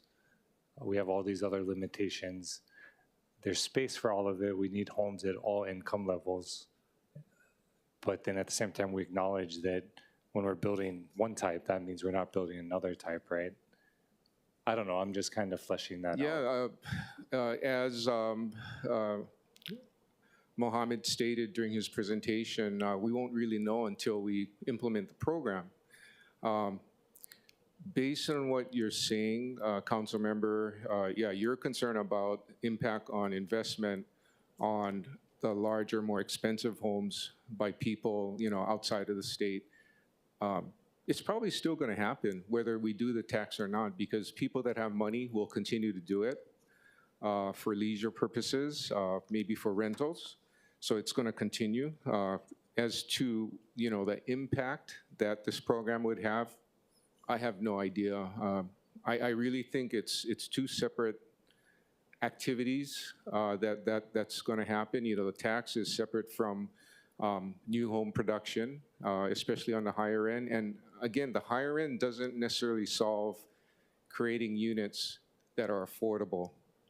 It doesn't really solve the problem we have, right? Affordable home units. So that's where I'm coming from. No, thank you for talking it out. And I guess the last question was just, I'm assuming, because I know we have the homeowner occupant exemption right now, and that's an affirmative. You have to submit the form, but you don't have to do that annually, correct? That is correct. So is it safe to assume, again, understanding that BFS's position, if the measure were going to go forward in some fashion, that there need to be some categories of one-time filings? I mean, I'm assuming we wouldn't want homeowner occupants to have to file every year, and maybe have it be similar or automatic. Like, for example, if you already have an active homeowner occupant exemption, you would be automatically recognized as not being subject to the empty homes classification. I think if we, as we proceed, if we decide to do so, task 2, the final task of this project, that would result in written reports and guidance on how to implement the tax. I think what we would do is go through each of the different types of exemptions that we decide to stick with, once the bill is adopted, if it's adopted. And to your point, determine if we have to do annual declarations, or if we can do an initial one and hold it until there's a change in status. So I think we can go down. The thing to do would be to evaluate each one and determine how to best implement and manage it over time. Okay, Malo, thank you, Chair. Okay. Councilmember Tupola on screen here, and then we'll continue on. Thank you, Director Kawano could stay up there. Thank you so much, Director, for your thoughts, and thank you, Councilmember Wire, for your thoughtful questions. Many of them are what I was going to say. Director, I think the difference between a feasibility and something being worth it are related but distinct concepts. And so I think what we really talked about in this bill was how do we increase affordable housing, right? I guess my question to you for affordable housing, because it kind of sounds like we're hoping that we can increase it by returning homes back to the market. But in the grand scheme of things for the administration, what do you guys see as far as like the housing plan, right? The housing plan related to what this is doing, you think that it'd be better for us to focus on incentivizing more of the building of the needed types of homes? Or you think that we should just kind of relook at how we're trying to do this particular bill or this approach? I think this bill, this measure would result in an additional tool to increase housing supply. As to whether or not it will increase the type of units we need, affordable, right? I don't know. I don't know if it's going to do that, and I definitely feel that it's not the catch-all solution. We're going to have to continue to do everything we're doing, and that includes working with our soon-to-be Department of Housing and Land Management, do what they're doing, work with DPP, help them to execute and continue improvements that the director there has been reporting, and it's all hands on deck. Yeah. Heard. I'll ask that question to Mohammed. Thank you very much, Director. Chair, if I could ask a question. Yes. Thank you.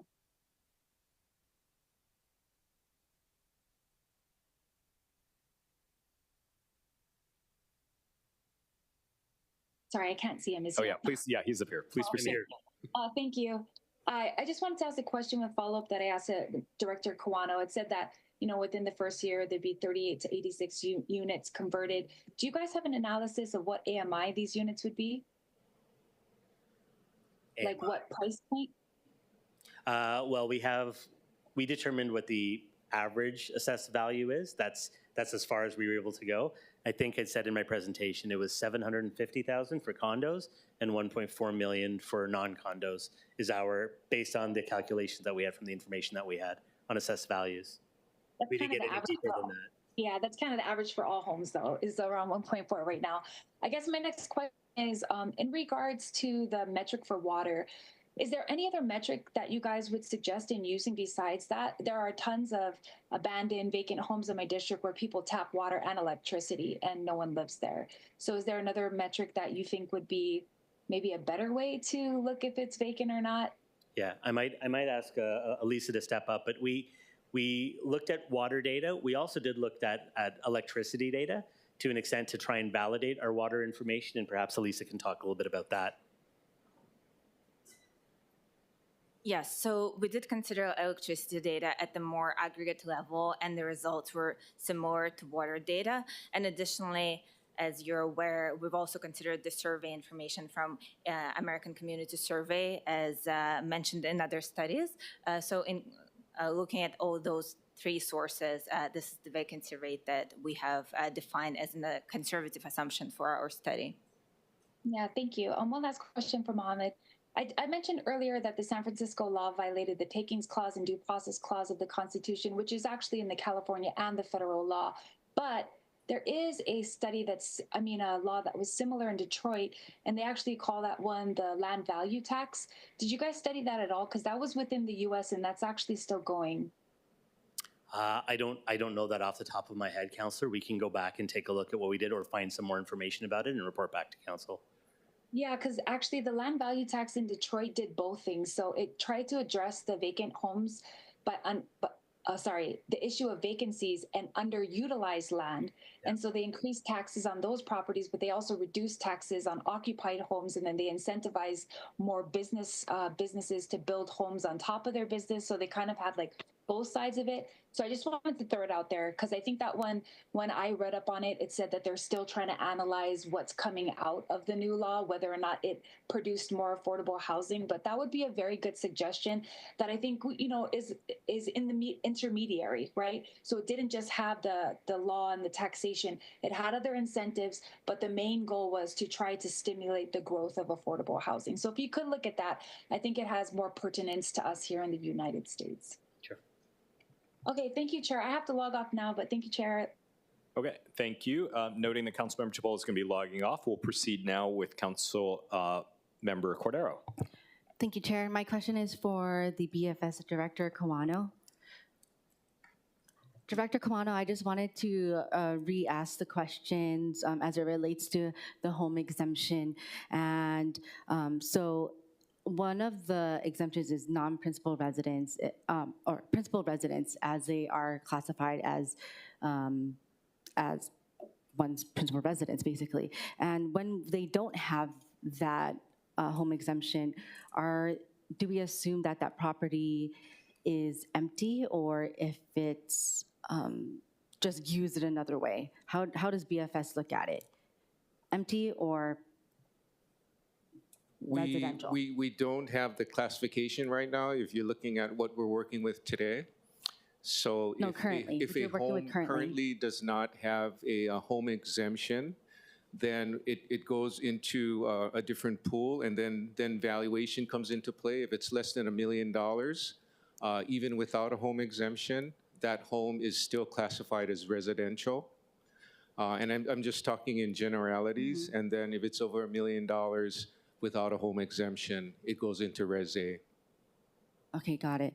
And so since we have home exemptions as one of the listed exemptions, since residential E is going to be its own classification and separate from straight residential, would we need principal residence with home exemptions as one of the listed exemptions? I know that's a lot of exemptions just said right there, but. I think as we go through the implementation phase, we'll take a look at all of the exemptions again, as well as factor in whatever bill gets approved, if one does. I think I'll leave it at that, because if there is a valid reason to provide an exemption to a home so that it's not deemed empty, I think we should consider it. Okay, thank you. Thank you, Chair. Thank you. Councilmember Kiaina. Thank you. Director, you know, implementation and enforcement is going to be critical.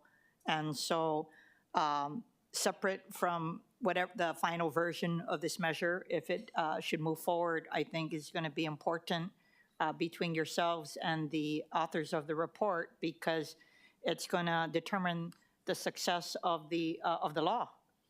And if there are flaws, it needs to be brought to our attention as further modifications are made. I wanted to talk about illegal short-term rentals. As you know, we still have problems with enforcement of legal short-term rentals. And I understand that they are in a separate category from this task for legal short-term rentals. So I want to focus on illegal short-term rentals. And there are a lot. There are a lot that are outright illegal. And there are those who are taking advantage of the lack of enforcement by the Department of Planning and Permitting for 3 to 6 months, because in fact, it's supposed to be 6 months.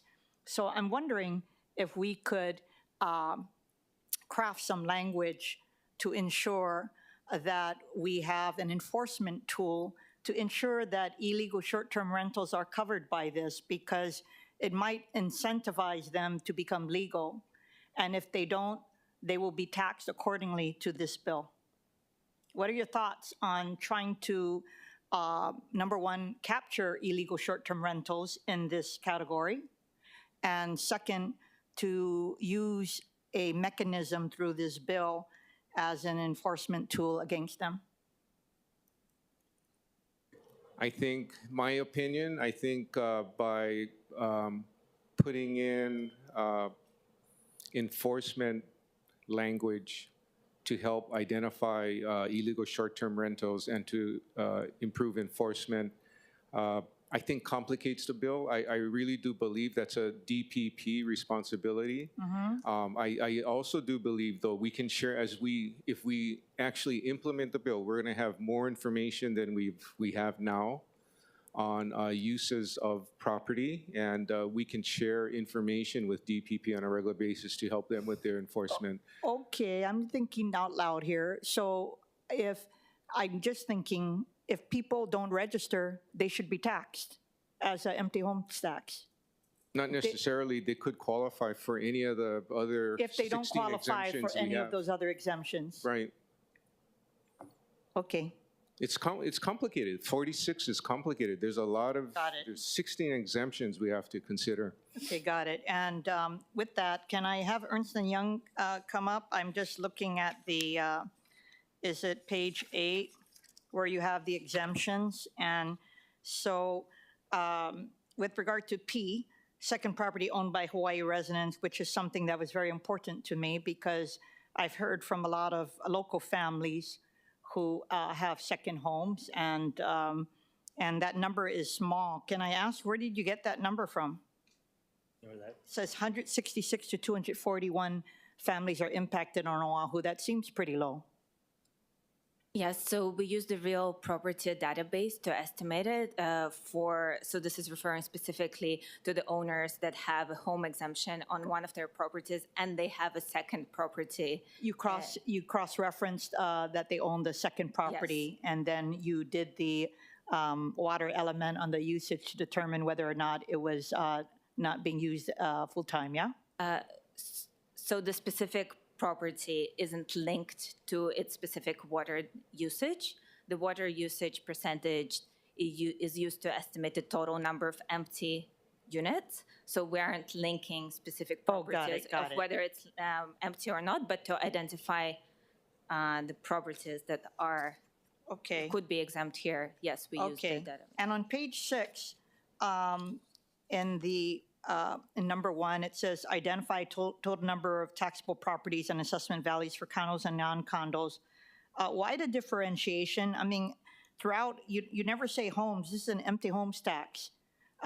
What is the definition of non-condos? Is that single-family homes? Because I would like to know how many single-family homes. I don't know if you have that data. What do you mean by non-condos? Do you mean?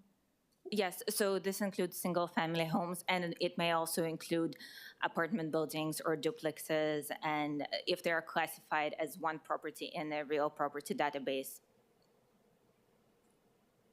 Okay, is there a reason why you don't say homes at all during this report? Because that's No, what this is there is about. no- This is not about just condos. Yes, no, they're all homes. Yeah. Within the other categories, there are single-family homes, and there are also multi-unit. Multifamily homes.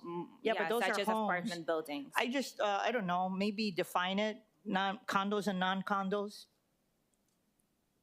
Yes? Yeah. I understand. I'm just saying, I don't know, think about using the word homes. This is an empty homes tax.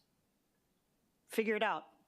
I'm just saying, non-condos, what does that mean? So you explained it, but why do I have to figure it out? Just make it plain. A report is plain.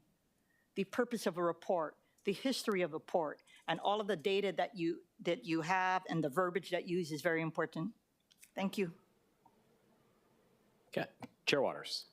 Thank you. HHFTC and DBED did a study estimating that Honolulu needs 22,000 units by 2025.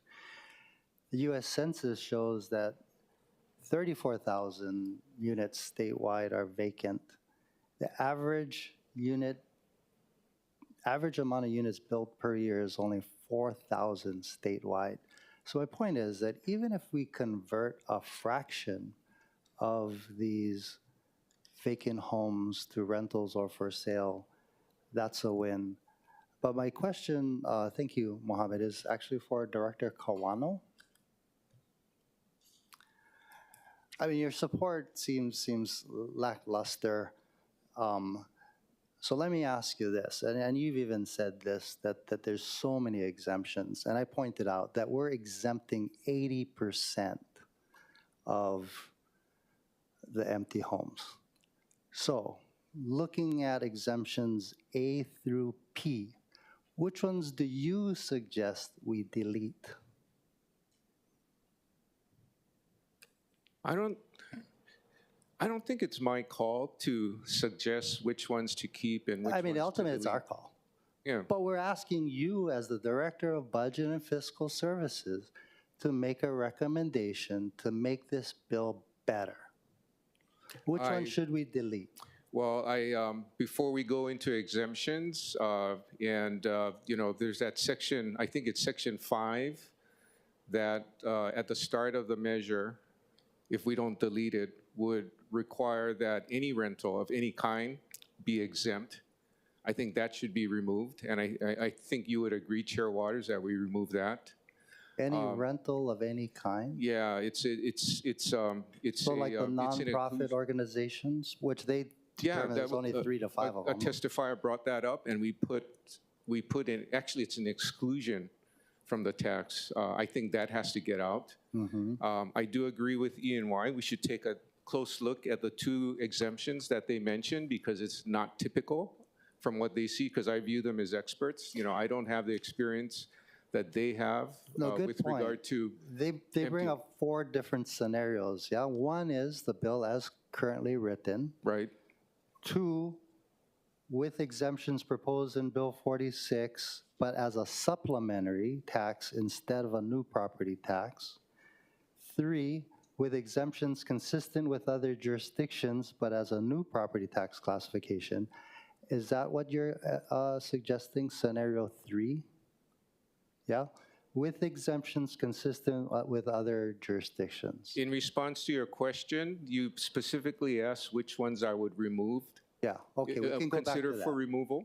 Yeah, yeah. Okay, let's go back Those are the to ones that. that I would consider, but I'm not the body making that decision. How many more units does that create, following your advice? Do you know? I mean, you could just take a look at page 6 on the slide deck that was provided. They pretty accurately laid it out, super easy. We can see it at a snapshot. Yeah, the largest is homeowner's exemption. So we're saying, if you got a homeowner's exemption and you got a beach house in Hau'ula, you don't need to pay the empty homes tax on the beach house in Hau'ula. Yeah, simple as that. Do you want to keep that or you want to get rid of that? I would keep the homeowner's exemption. Exemption. Yeah. How about the Ohana units? So it's, according to the thing, it's only 3 or 4 units that are going to be affected here. I mean, we could do this offline, but that's the kind of advice we need from the Department of Budget and Fiscal Services, especially if you're saying that there's too many exemptions and it's going to be hard to implement. But by the way, that's what we're paying these guys to do, is tell us how to implement this. But if you're saying there's too many, help us. Tell us which ones to get rid of, and or which scenario you prefer.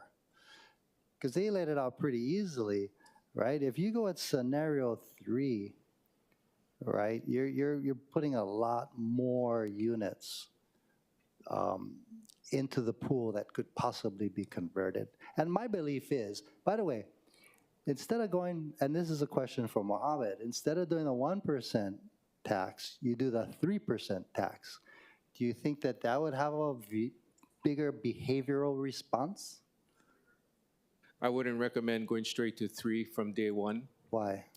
Because you're going to have people that, for whatever reason, don't declare, that we're going to have to work out. There's going to be growing pains when you start something like this. No, good point. I think that's what Natalie also brought up as well. You know, there's a lot of elderly who are not up to speed. There's going to be a lot of work. This bill will create a huge administrative burden to kick off. And, like I said, it's a tool of many that we are going to use to, address the housing issue. Okay, that last comment lends me or suggests that you are in support of the bill, because it's a tool, as you pointed out. Again, we can only build. We cannot build our way out of this. We're only building 4,000 units. Okay, Chair, I'm sorry. One last question for Mohammed. Thank you. During our conversations, there's a certain amount of homes that are on the high end, right? Multi-million-dollar homes. And I don't see that in the report, but what you told me verbally was that there's a classification of people, they're just going to pay the tax if it's 1%, 2%, or 3%, because they can afford it. And they don't mind leaving their home on Lanikai Beach vacant or Kahala Avenue vacant. They're just going to pay it. Is that accurate? Can you talk about that for a minute? Right. I would say that in our experience looking at other jurisdictions, like a place like Vancouver, 2 or 3 years, 4 years into the tax, there are people that continue to pay that tax over time because they choose it's worth it for them to keep paying for that to happen. Yes. Yeah. Okay. Thank you. Thank you so much, Chair. Thank you. All right, members, it's now 11 o'clock. Any last questions? I know Councilmember Okimoto had one, and then I have just a few to close out. Councilmember Okimoto. Thank you, Chair. Hopefully really quickly, Mohammed, quick follow-ups. In your study, was there any study that was done on how this will impact the housing market with relating to sales, reduced sales, increases in rents, et cetera? Was there anything as a part of the study? So nothing in our study. Okay. And I think I said earlier, because it's just one policy and there are a number of things that happen in the economy that impact, rental rates and interest rates and so on and so forth, being able to attribute any of those changes to just one policy action like this is very, very difficult. Okay. You wouldn't be able to do that. So. And this follow-up might be for Director Kawano as well. What about any homes that have been left vacant due to city permitting delays, family trust complications, or rental regulation disincentives, things that are out of, the control of maybe the landowner? Was there any part of the study that was related to that? Do they have to pay as well, or are they a part of the exemptions? Look, I think off the top of my head, I don't know if they're part of the exemptions as is, but the intention of a bill like this is to not penalize people in that type of position. So I would think that during, the detailed design, you try and find ways to have the person not be subjected to the tax in that way. I have one more for you. And is Corp Counsel here by any chance, Chair? I had a follow-up for them if they usually are. Okay. Really quick, and again, between you and Director Kawano, based on the conversations that have been shared today, would simple self-declaration forms be sufficient instead of having this put into ordinance, or would full administrative hearings be necessary under law to avoid due process violations? We have mentioned that multiple times there's about 80% of the homes are being exempted. So is this something where it doesn't have to be approached the way that we are? I don't think we can answer that just yet. I think we would take into consideration the current processes that are there right now, and during task 2 when we're designing how people do that. The spirit of it is that people say that the home is vacant or not. I think we need to decide or design the best way for that to happen that, creates the least amount of burden and administrative costs to do that. And risk. Could this be a possibility? I know Director Kawano just mentioned that it would be a huge administrative burden, especially up front. Is this something that would be less of a burden? Or it's not known yet? I would say it's not known yet. Okay. I had just had a quick question for Corp Counsel, Chair, if that's okay. Hopefully somebody's here from Corp Counsel. Thank you, Mohammed.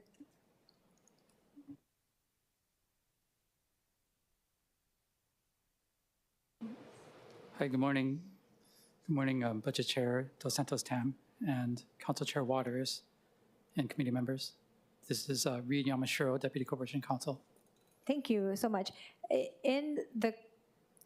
Based on the report, but also based on the measure that was last presented before us, do you have constitutional concerns with it? And a second thing I wanted to tag onto that was, would the city need to be looking at enabling legislation or from the state side, from the state legislature, to impose this type of targeted vacancy tax on our city residents, our city and county residents? My recommendation is that if you are seeking legal advice, that you go into executive session and ask me those questions, or you could submit those questions to our office and we can provide a response to you in writing.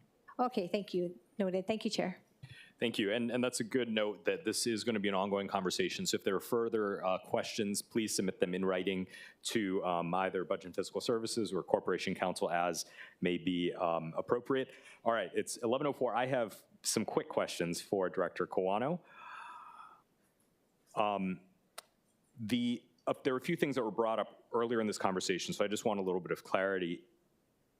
Is there a difference in the responsiveness rate of property tax bill sent to folks outside of Hawaii versus local tax bills? I don't have that information off the top of my head. I can check with the team and get back to you on that. And then, do you have an estimate of how many residential property taxpayers are wholly unresponsive or are delinquent to any attempts to contact them from the city? I don't have those numbers, yeah. And then, under the current structure, there likely are properties that are improperly classified, properties that are thought of as Res A that are actually occupied by the principal homeowner. There's other ones that maybe were TVUs but are now long-term rentals, et cetera. How many properties each and every year are improperly classified and have to go through some kind of reclassification? I'll see if we have our division chief here. I'll see if he has that number. I'll submit these in writing and we'll get them in writing. That'll be all right. And then the last one, and this is was just brought up. When we started Residential A several years ago, I'm sure there were growing pains. And you alluded to potentially growing pains if we were to implement the empty homes tax. What were some of those growing pains? And then what were some of the administrative burdens involved in Residential A when it first got set up? I think it's best if our real property administration respond to that. Okay. You'll get better information than what I can provide. Okay. Yeah. We'll put that in writing then. Okay. Thank you. All right, members, we've had a very lengthy discussion, but I think we've had the opportunity to ask some detailed questions of Ernst & Young. For those following along from the public, the presentation was Departmental Communication 316. That was a PowerPoint, and then a more lengthy 29-page report was submitted as Departmental Communication 294. This will I'm sure be a continued topic of discussion here at the council, but I appreciate Ernst & Young coming here, especially all the way, Mohammed all the way from Toronto, and Lisa for coming as well. And we will continue these conversations based on what we heard today. All right, members, now on to the next lengthy discussion. This is agenda item number 2. This is Bill 60 of 2024, CD1. This deals with our sewer fees. The specific details are listed on the agenda. Members, we do have a posted proposed CD2 submitted by myself. The amendments are listed on the agenda. And members, for your edification, my recommendation at the end of this is going to be to further postpone this for more discussion. I recognize we have to get something out by the June 4th council meeting if we want it to kick into the new fiscal year. So I just want to keep that in mind, but we do have a budget committee meeting on May 27th. And so we also have a special budget meeting on May 12th, both of which are open for this sort of discussion. So I wanted to welcome Director Roger Babcock from the Department of Environmental Services. He's also joined by John Wang, Bond Counsel from ORIC, and Andy Kawano, the Director of Budget and Fiscal Services. Good morning, Chair Dos Santos-Tam, committee members, Roger Babcock, Director of Department of Environmental Services.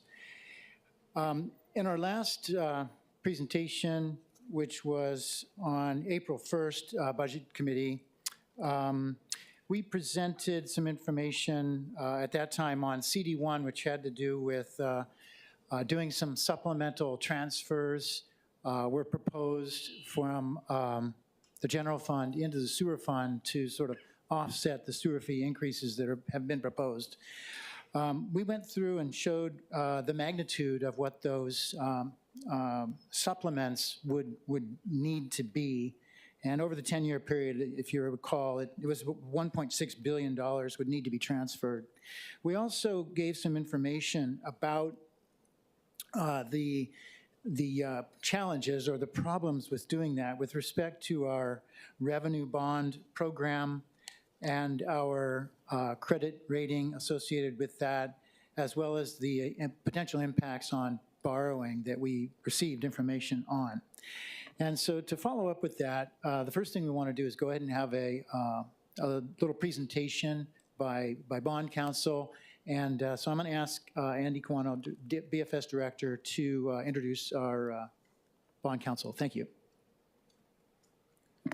Thank you, council members, for your attention. This will be quick. You know, the last time we had committee on budget meeting, you know, I talked about the importance of the sewer fund being strong, being self-sustaining, and the fact that our net revenues from the fund need to cover the operating expenses, maintenance expenses, and our debt service. I thought that sharing of information is good, and we should probably go one more step further, because beyond the strength of the fund, you know, maintaining strong bond ratings, we have compliance requirements. So we've decided to ask our bond counsel to provide a short presentation on the importance of, compliance with our bond covenants. So we have our senior partner at our firm, ORIC, John Wang, is here, and he's going to do a short presentation and answer questions that council members may have. Thank you for your attention.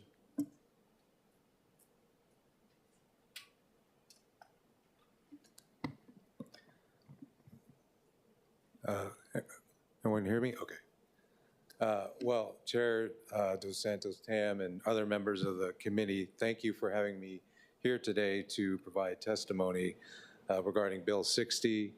As Mr. Kawano said, my name is John Wong, partner at the law firm of ORIC, Harrington and Sutcliffe, the city's bond counsel. I've had the honor of serving as a city bond counsel since 2004.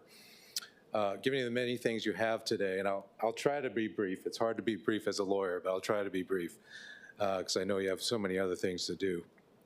So I'm just here to talk about the bond documents that relate to the wastewater bonds and the implications of Bill 60, at which Mr. Babcock and Mr. Kawano have already started going into.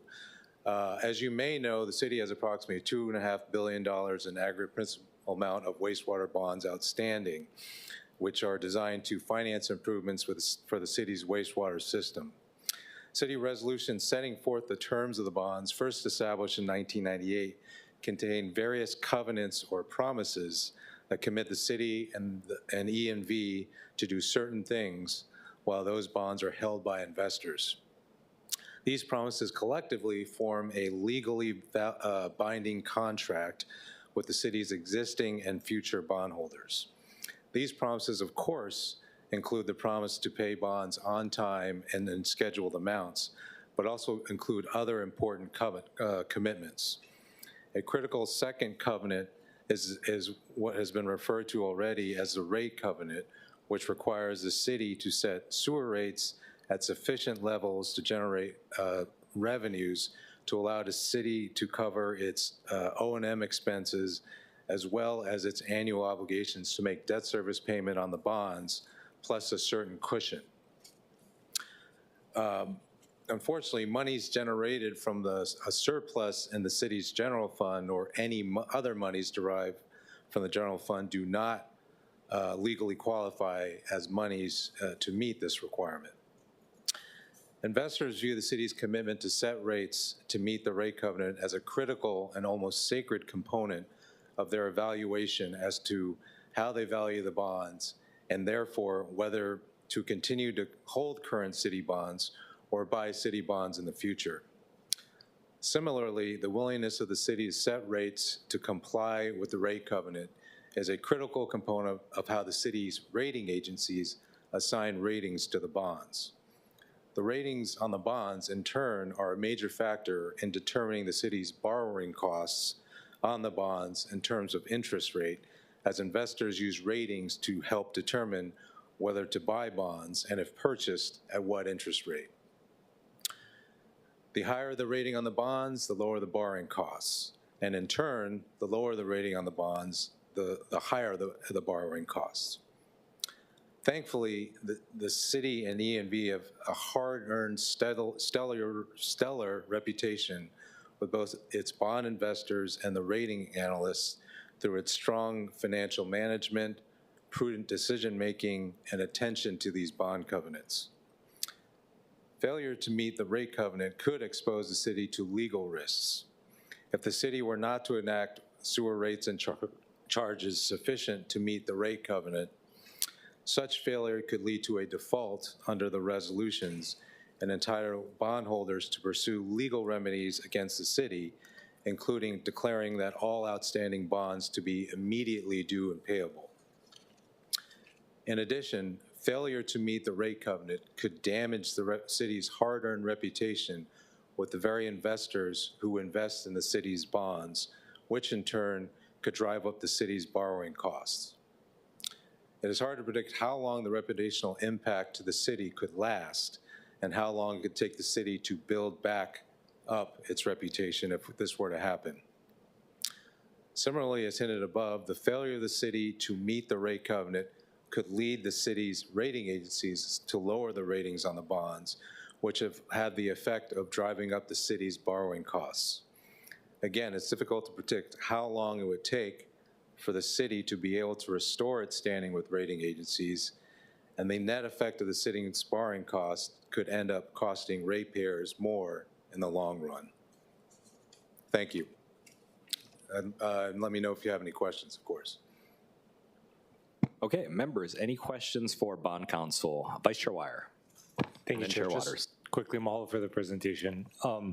So assuming that the rate ordinance fulfills those covenants, does anything preclude us from having a separate general funded rebate program to maybe provide assistance if it's external to the sewer rate or the sewer fund?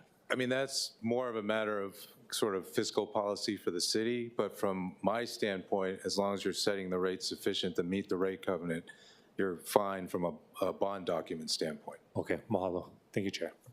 Chair Waters. Thank you so much. Thank you for being here. Your testimony is super helpful. You started off by saying that we currently have, was it $2.5 billion in bonds out? On the wastewater side, yes. On the wastewater side, $2.5 billion. And you're saying that within those $2.5 billion, there is a rate covenant? On both sets of bonds, you have what are called senior bonds, which have it's a little technical, have a first pledge on revenues, and then you have subordinate bonds, which have a secondary pledge on those revenues. And both sets of bonds have the so-called rate covenant. Would you be able to provide that to the committee, the actual language on the rate covenant? Sure. Do you want me to read it, or I have a copy of some legal documents here? Well, I don't know if we have time for you to read it, but if you could provide it separately, sure. Separately to us, that would be super helpful. Sure. So that $2.5 billion that's currently out there, the rate covenant applies to that. And we have to make sure that our rates currently cover the rate covenant, right? And in fact, we do. You notice that we have a AA+ bond rating. So that tells me that the current rates cover that $2.5 billion, right? I assume so, yes. I mean, from a math standpoint, yes. Right. So going forward, what we're looking at is ways that we could pay for these construction projects without using a bond. Like, as an example, cash. So if we could pay down some of these projects using cash, the whole argument dealing with this bond rate covenant wouldn't apply. That's correct. Right? Okay. And another way, just being creative here, and I think Councilmember Nishimoto brought it up in a previous Well, sorry, one thing I should say, assuming that O&M expenses remain the same, which they may or may not, there could be a world if you keep maintaining O&M expenses as they are, you're keeping debt service as it is, theoretically, if you paid for a project in cash, you may or may not have to raise rates to meet the bond covenants on the outstanding bonds. Sorry, I just wanted to clarify, Chair Waters. No, I appreciate that. I appreciate that very much. But again, getting creative here now, this is dealing with bonds in the sewer fund, right? I'm assuming all bonds probably have this rate covenant. The GOs, right? The general obligation bonds do not, but these do. Okay, okay, great. Because that's my next question. What if we use GO bonds to pay for some of, not all, but some of the sewer construction projects? That is permissible. You could do that legally. Okay. Again, it's just a matter of whether from policy you'd like to do that. Yeah. You'd be constrained by capacity, but otherwise you're legally able to do that. Okay. Appreciate that. Thank you so much. Sure. Thank you, Chair. Thank you. Members, any other questions for Bond Counsel? Okay, I have one question. Right now, just for the public's edification, so what I'm hearing is we want to make sure that we have a steady stream of revenue coming into the sewer fund, so then the sewer fund can have a steady stream of revenue to pay for the improvements that we plan to make. And what we as a council want to do in the context of this is, see to what extent we can make sure that there is that money coming in, but also, not put it on the backs of the ratepayers as much as to the extent possible. So I wanted to run an idea by you. There's a number of ways that we can utilize general funds to supplement our sewer activities. Chair Waters talked about the bond side. On the operating side, the sewer fund currently pays for about $3.4 million of salaries outside of ENV. Pays for positions at DPP to review sewer plans. It pays for positions at procurement to do procurement for ENV, but they're housed in another department. If we were to general fund those positions and free up the sewer funds that we're paying for them, would that have a negative or a positive or no impact on your analysis of our bond rating?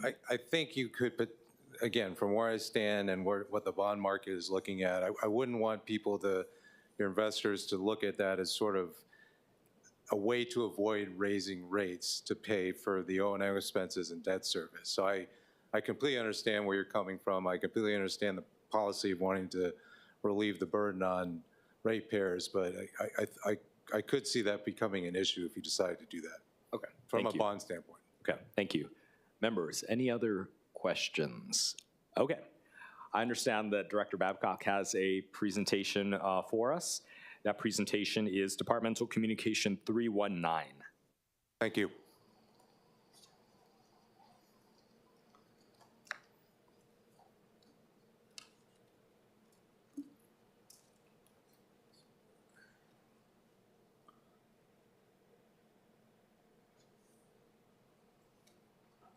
Might have to advance it. Okay. Okay, thanks, committee members. We'll go through the presentation now. So at our last presentation on April 1st, we presented the information about how we got to the rate proposal that we had originally proposed in Bill 60. Since then, after that, we were asked if we could do anything to try to perhaps reduce some of the rate, modify the rate schedule in order to perhaps reduce rates in the initial years. And so we presented that to some of you, and something came out as CD2, which was one of those options. The important thing was we took our revenue requirements for the 10-year period and actually beyond, and made sure that we had enough revenues in each year of the rate package to make sure that we are whole in terms of operation and maintenance, debt service, and new debt issued in order to do our CIP program. So what is shown here is the rates that are in the CD2.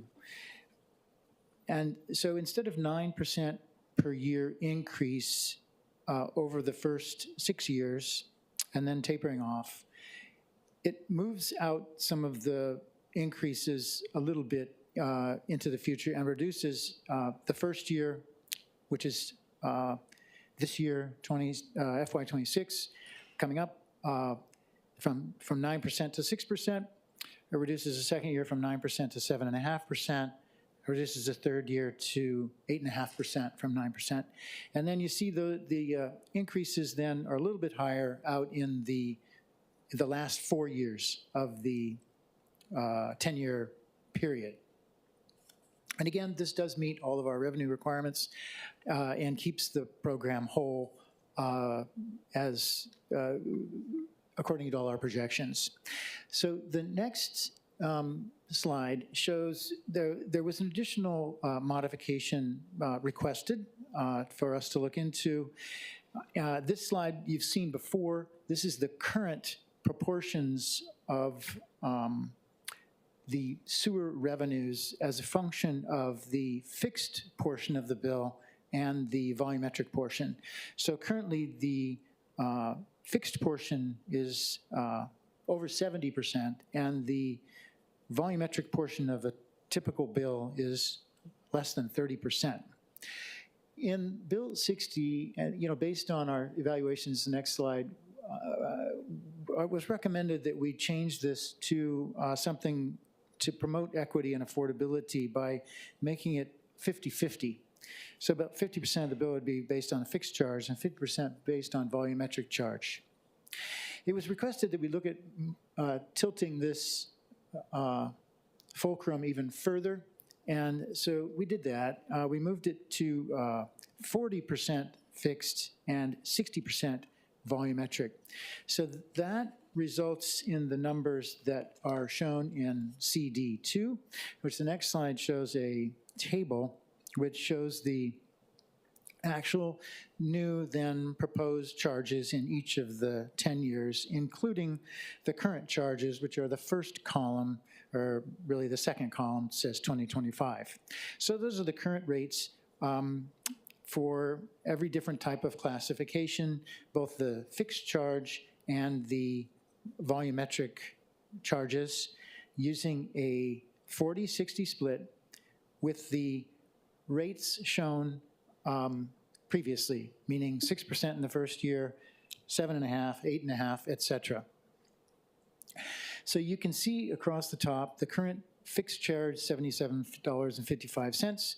That would decrease slightly in the first several years and not come back up to the current value really out until 2033. And that is a reflection of that shift in the proportion of the bill which is fixed versus volumetric.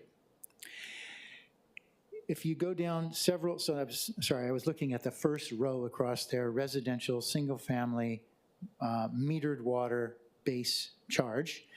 The volumetric charge is below, or sorry, yeah, the volumetric charge is called the consumption charge, which is below. All the numbers in the lower rows are all the same. It's currently $4.63, and then it goes up each year even more than it does in the 9% proposal, because it is a larger percentage of the bill. So it goes up to $6.43 in the first year, then $8.55, $11.05, et cetera, until in the 10th year it's up to $22.50. So those are the new proposed, the CD2 6% option proposed rates. What does that mean in terms of actual sewer bills that customers would receive? That's what's shown in this next slide. So again, this is for the new proposed rate packages, starting with 6% in year one, and then the 40-60 split. This also has a 4-year phase-in, because that's what we had before, and that was designed to prevent rate shock, and that will become more apparent in future slides.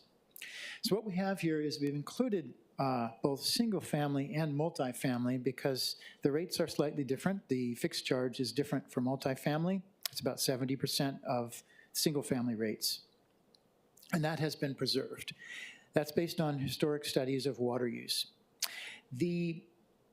What's shown is the monthly water use kind of across the top, meaning for single family, 2,000 gallons a month, 4,000 gallons a month, 6, 9, and 15. And just to remind you, 2,000 gallons per month is the 10 percentile. 10% of people use that amount of water or less. The 6,000 gallons per month is the 50th percentile. Half of people use less than that, and half use more. 9,000 is the 70th percentile, and 15,000 is the 90th percentile. 10% of people use that amount of water or more. The current rates, the total bill, are shown as the second row there, where it says 2025 current. So that's what people pay as a function of the amount of water that they use today. And then the increasing amounts are shown moving down the column for 2026 through 2035. At the very bottom, it shows the total percent increase, which compares the 2035 rate per month to the 2025 current rate per month. And so it's important to note that while overall the rate increase is 115%, that's the average overall for all customers, all types of customers, single family, multifamily, and non-residential. It generates 115%. However, how much water you use has a big impact on your actual increase that any individual customer would see. So a low water user, 2,000 gallons per month, would see a total overall increase of 50% over the 10 years. The 6,000 gallon per month, or the median, half above, half below, sees exactly 100% increase in charges. And the very high water user, the 10 percentile highest water users, are seeing a much higher increase of 172%. The next slide shows the table for the 9% option, which was as proposed in Bill 60 in the original proposal, which was 9% for the first 6 years, followed by tapering off, as well as a 50-50 split of the base charge and volumetric charge, and a 4-year phase-in. So those are just to, as put in as a reminder. It's the same exact format of the table, shows the current rates and the new charges per month in each of the 10 years. And it does show the total increase, and it shows that the total increases are different for these different water users. So instead of 50% increase for the 2,000 gallons per month water user, it's 70%. And instead of 100% for the 6,000, it is 104%, et cetera. To make those numbers make a little more sense, the next table shows a comparison, which compares the 6% versus 9%. Everything else included. The 6% has the 40-60, the 9% has the 50-50, so that's unchanged. And a few sets of numbers are shown for comparison. They show the values in year 1, which is 2026, FY26, the year in year 3, in year 5, and in year 7. And it shows you the monthly bills that would occur with the 2 different scenarios for each use. So we'll just look as an example for 6,000 gallons per month. Under the 9% scenario, the bill would be $107.30 in year 1. In the 6% scenario, it would be $103. There's a savings of $3.50 per month. In the third year, the savings would be $116 instead of $124, $7.75 savings, and about $10 in year 5, $10 per month, and about $10 per month in year 7, just as an example. And there are other numbers in there, and you'll notice that some of them, for the high water users, the numbers are negative. What that means is that they'll be paying more under the 6% scenario than they would have under the 9% scenario. And that is what the effect of changing the split from 50-50 to 40-60 is, that the lower water use, water conservation is rewarded, and higher water use suffers a greater penalty. The next slide is showing a comparison. Another question that was asked was, what about if we didn't do a 4-year phase-in? Instead, we just made the switch from 70-30 immediately to 40-60. And using the, with respect to the 6% option. So again, the table is formatted the same way. You've got the monthly water use, you've got the current charges, and then what you've got is the 4-year phase-in numbers. The first several rows at the top are with the 4-year phase-in, just as in the previous tables. Then the next set in the middle set of rows is with no phase-in, period. In other words, it's phased in, it all occurs in the first year. The reductions occur in the first year, all at once. And then there is the table, the columns at the bottom show the difference. So the difference that occurs by having a phase-in the first year, phasing everything in the first year. So there's kind of a lot of numbers, but basically what it shows, we'll look at the columns at the bottom. For the low water user, what you see is that there is a big difference, especially in year 1. The differences only occur in years 1, 2, and 3. After that, the numbers are all the same because it's already been phased in. So what you see is that the low water user is paying $20.67 per month less in year 1 than they would have if it was phased in over the 4-year period, and $14.80 less in year 2, and $8.03. Again, that's if we have no phase-in period and do it instantaneously. If you move over in that same lower columns, the same thing is true of the 4,000 gallon per month user. They see some some significant savings. The 6,000 per gallon month user, the median user, they're seeing several dollars per month of benefit from doing the immediate phase-in. But when you get to the larger water users, then they are paying more each month. And that is the difference, the sticker shock, if you'd like to call it, that we were perhaps trying to avoid by doing the 4-year phase-in. So those folks, for example, the 9,000 gallon per month, they're going to see $4.92 more per month if we phase it in instantly for the first year, and then $3.50 and $2.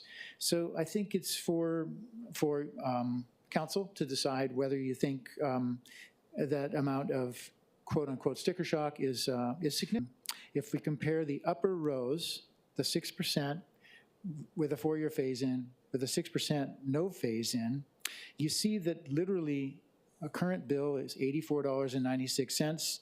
It's going to go down for several years for that low water user to less than what they're paying today. Somewhat significantly less than what they're paying today. And the story is a little bit different depending on how much water you use. So those were, you know, some of the things customer assistance program, we've called it CARES. And just to give some information, more information about that, we've talked about it and presented it in fairly general terms. We wanted to give some more information about what it might mean for how many potential customers could benefit and what that would look like. But I just want to point out, first of all, that the goal of this program really is, it's about affordability and hardship. It's really to assist households that need assistance. Not all households, but those that would demonstrate, you know, some sort of need. We don't have any program like this today.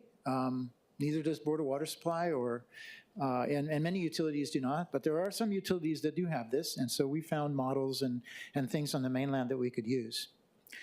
And so just to review, part of it's a review. We had proposed funding $10 million per year.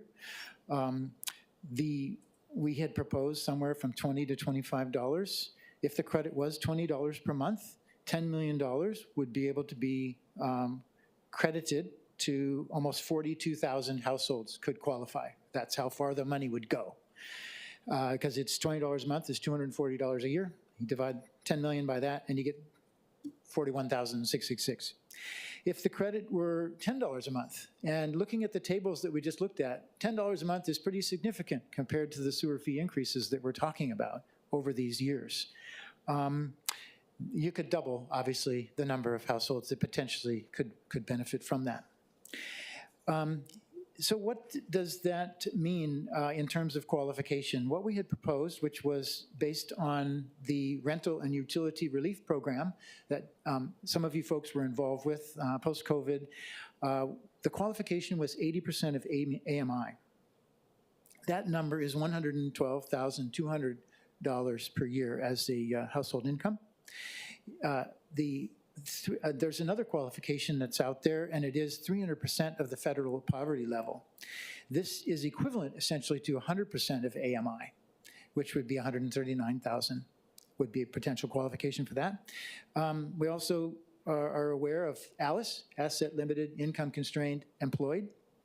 For Oahu, that number, that ALICE income is $108,000 per year. It's slightly under that, 107,959 or something. And also the ALICE report, most recent ALICE report says that 37% of households on Oahu are ALICE. There are an estimated 340,000 total households on ALICE, on Oahu. So 37% is 125,800 households. For comparison, so again, these are just some numbers for you to think about if you want to try to craft how much and who gets benefits. We have a total of 140,000 residential customer accounts. 134,000 of those are single-family accounts, single-family homes. 5,900 or close to 6,000 are multi-family residents. And those multifamily accounts consist of many individual households, some as small as 3 very small units, and then there's apartments, and then there's large condos and townhouses, which could have 500 or even 1,000 households within those individual accounts. So it's estimated that about another 110,000 households fall in that multifamily category. And so I just wanted to kind of mention, some of those things, and then, be able to answer questions. And with respect to this program, we do have in the FY26 budget, which of course hasn't been approved yet, but we do have money in there for a contractor to administer this program. We will work on an RFP to bring somebody on board who would assist, similar to they did with the RURP, which involved locating folks that qualify, assisting them with applications, and continuing to try to make that program work.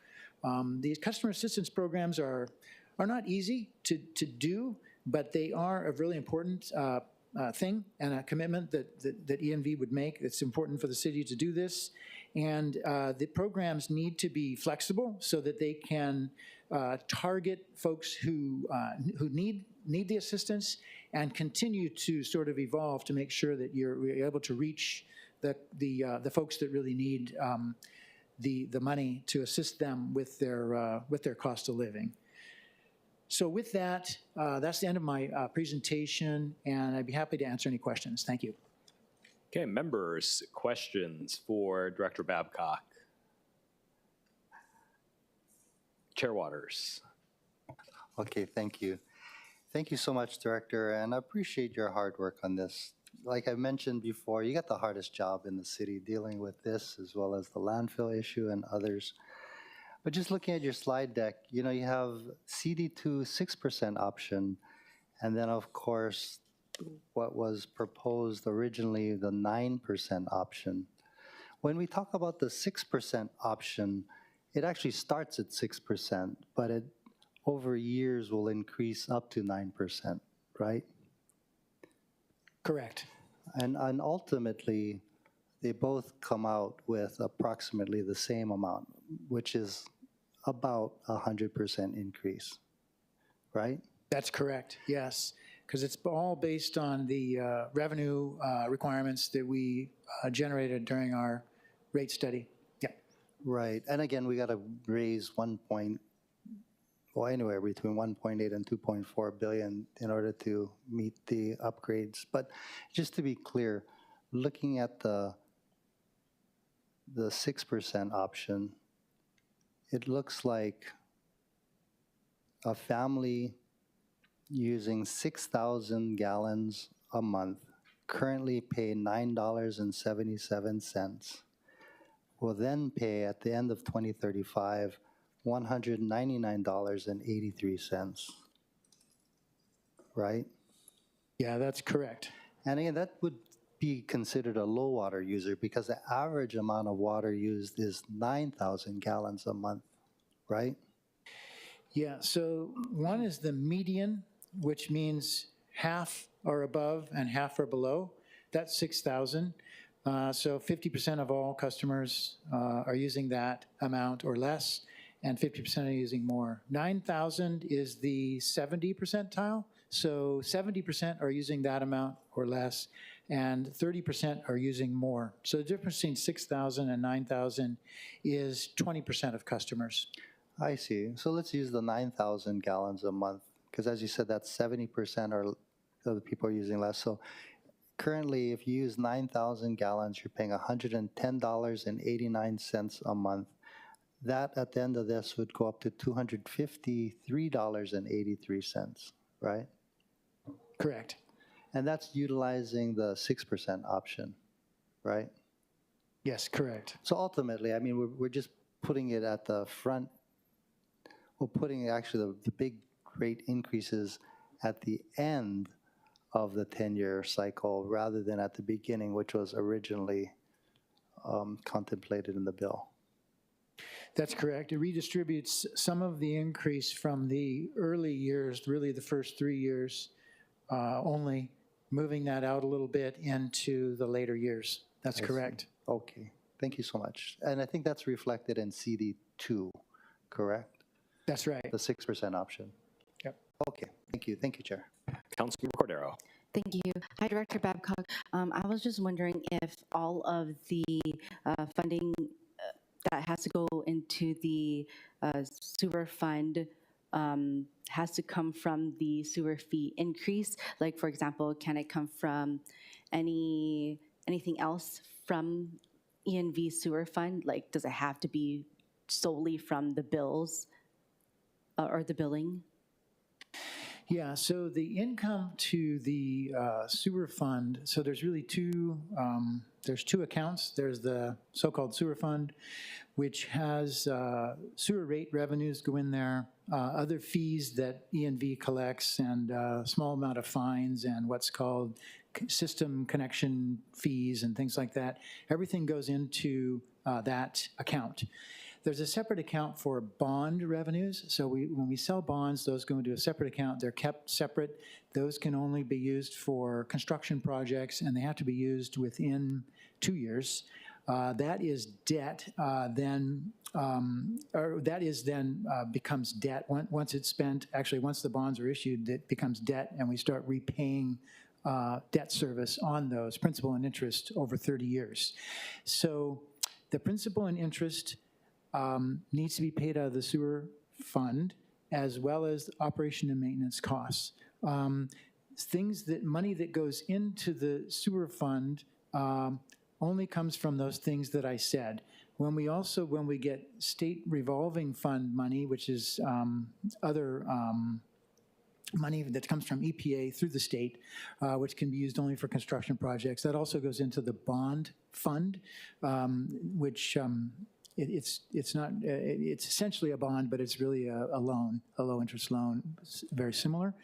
And so right now, yeah, those are the only things that go into the sewer fund. And as was mentioned by bond counsel, the fund and the program is set up so that the sewer fee revenues are supposed to match the expense requirements for paying the bonds and all other operation and maintenance costs.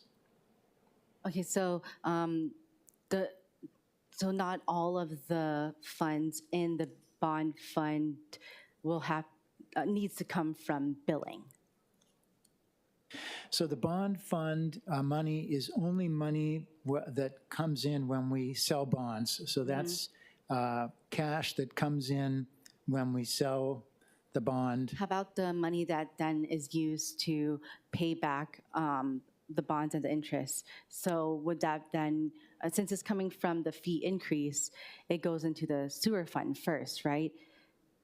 Does all of that have to come from the billing, from the fee increase? Yes, correct. So what goes into the sewer fund needs to come from sewer fees, and then other revenues that we have, which are basically, actually there's also interest, right? So all of the accounts that the city has are earning interest. So there's interest income. The interest income from the bond fund also makes interest. That interest goes into that fund, but there's interest. But otherwise, yeah, we don't put we can't put general funds into the sewer fund. Okay, but the sewer fund also funds other types of things within ENV, right? Not just paying off the debt or paying off bonds, right?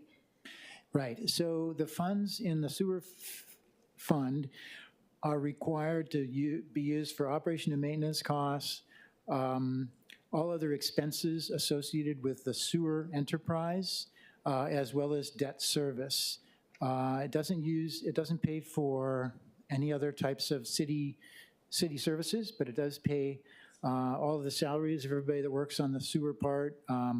But the other part of ENV, of course, is refuse, and none of the sewer funds can be used for refuse or any other, say, police or anything like that. It can't be used for any other city services, only sewer operations. Which leads me to my question of for CARES. it says a proposed funding of 10 million. Will that be funded through the sewer fund? Yes, so it would be funded through the sewer fund. So it would be part of sewer fee revenue. Part of the sewer fee revenue would be used to give credits to some sewer customer bills. So since it's from the sewer fund, are we not able to then place it into either bond fund or any other fund so that we can decrease the amount of percentage that then has to go out to increase fees for the sewer increase? So the sewer fee increases are determined by figuring out all of our expenses that we have, as well as how much cash we have. So the sewer fund does have cash in it right now, and it has some of that cash is used to back up the bonds, and it helps with the bond rating as well. You have to have a certain amount of days of cash on hand as part of there are bond covenant policies, and there's also city policy that applies to both sewer fund and the general fund. So we do have to maintain certain balances in there to cover obligations, essentially a lot of the obligations that we have outstanding.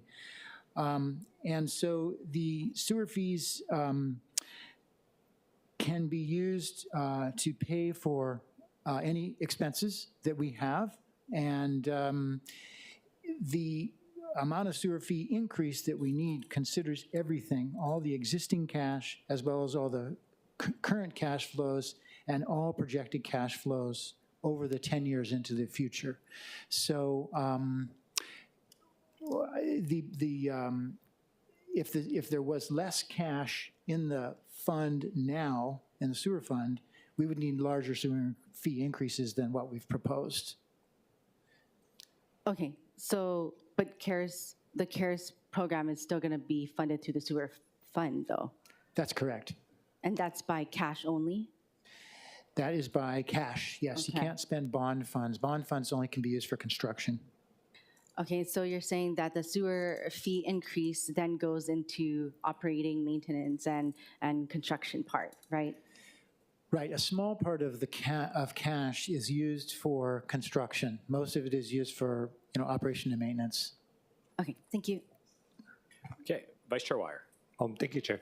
I know it's almost 12 and we're on page 4 of the 22-page agenda. So really, I just wanted to say mahalo to you for all the work on the CD2, as well as environmental services, because I know that you folks are definitely putting in a lot of work to reduce the impact and the burden on our local families while also protecting our bond rating. So thank you for that. Okay, thank you. Councilmember Okimoto, Councilmember Nishimoto, questions? Okay. Chair Waters. No more questions. Thank you. Thank you. I have no further questions for Director. I appreciate your work in evaluating these options. As I mentioned, we're going to continue these discussions. Again, we have a special budget committee meeting on May 12th, and then regular budget meeting on May 27th, both of which are within the deadline for the June 4th full council. Chair Waters. Thank you. No more questions for Dr. Babcock, but we understand the reality that our families are facing. Food costs are up, transportation costs are up, utilities and electric bills are up. One of the things that I'm suggesting, Chair, and I have a bill already drafted, which would infuse the sewer fund using the Oahu Transient Accommodation Tax of approximately $49 million a year. If we're able to do that, right now, this OTAT, 50% of it goes to rail. This is a tax on the visitors, yeah, whenever they come to Hawaii. 8.4% of that OTAT revenue goes to the Department of Parks to mitigate impacts of visitors. I'm suggesting we take the balance of 41.66% and infuse it into the general fund. Using cash from the OTAT, we don't have to issue as much bonds, thereby creating savings. And what I'm proposing is, and I'll go over this, I'm sorry, Dr. Babcock, we didn't have time to go over this yesterday, but rather than a 100% increase over the 10 years, it would amount to approximately about a 70% increase over 10 years. So we'd start at 6.75% for the first 5 years, 6.75%, and then 8.75% for the next 2 years, and then it would decrease 7.75, 6.75, and 5.5 by the end. But I'd love for this committee to seriously consider this approach rather than the CD2.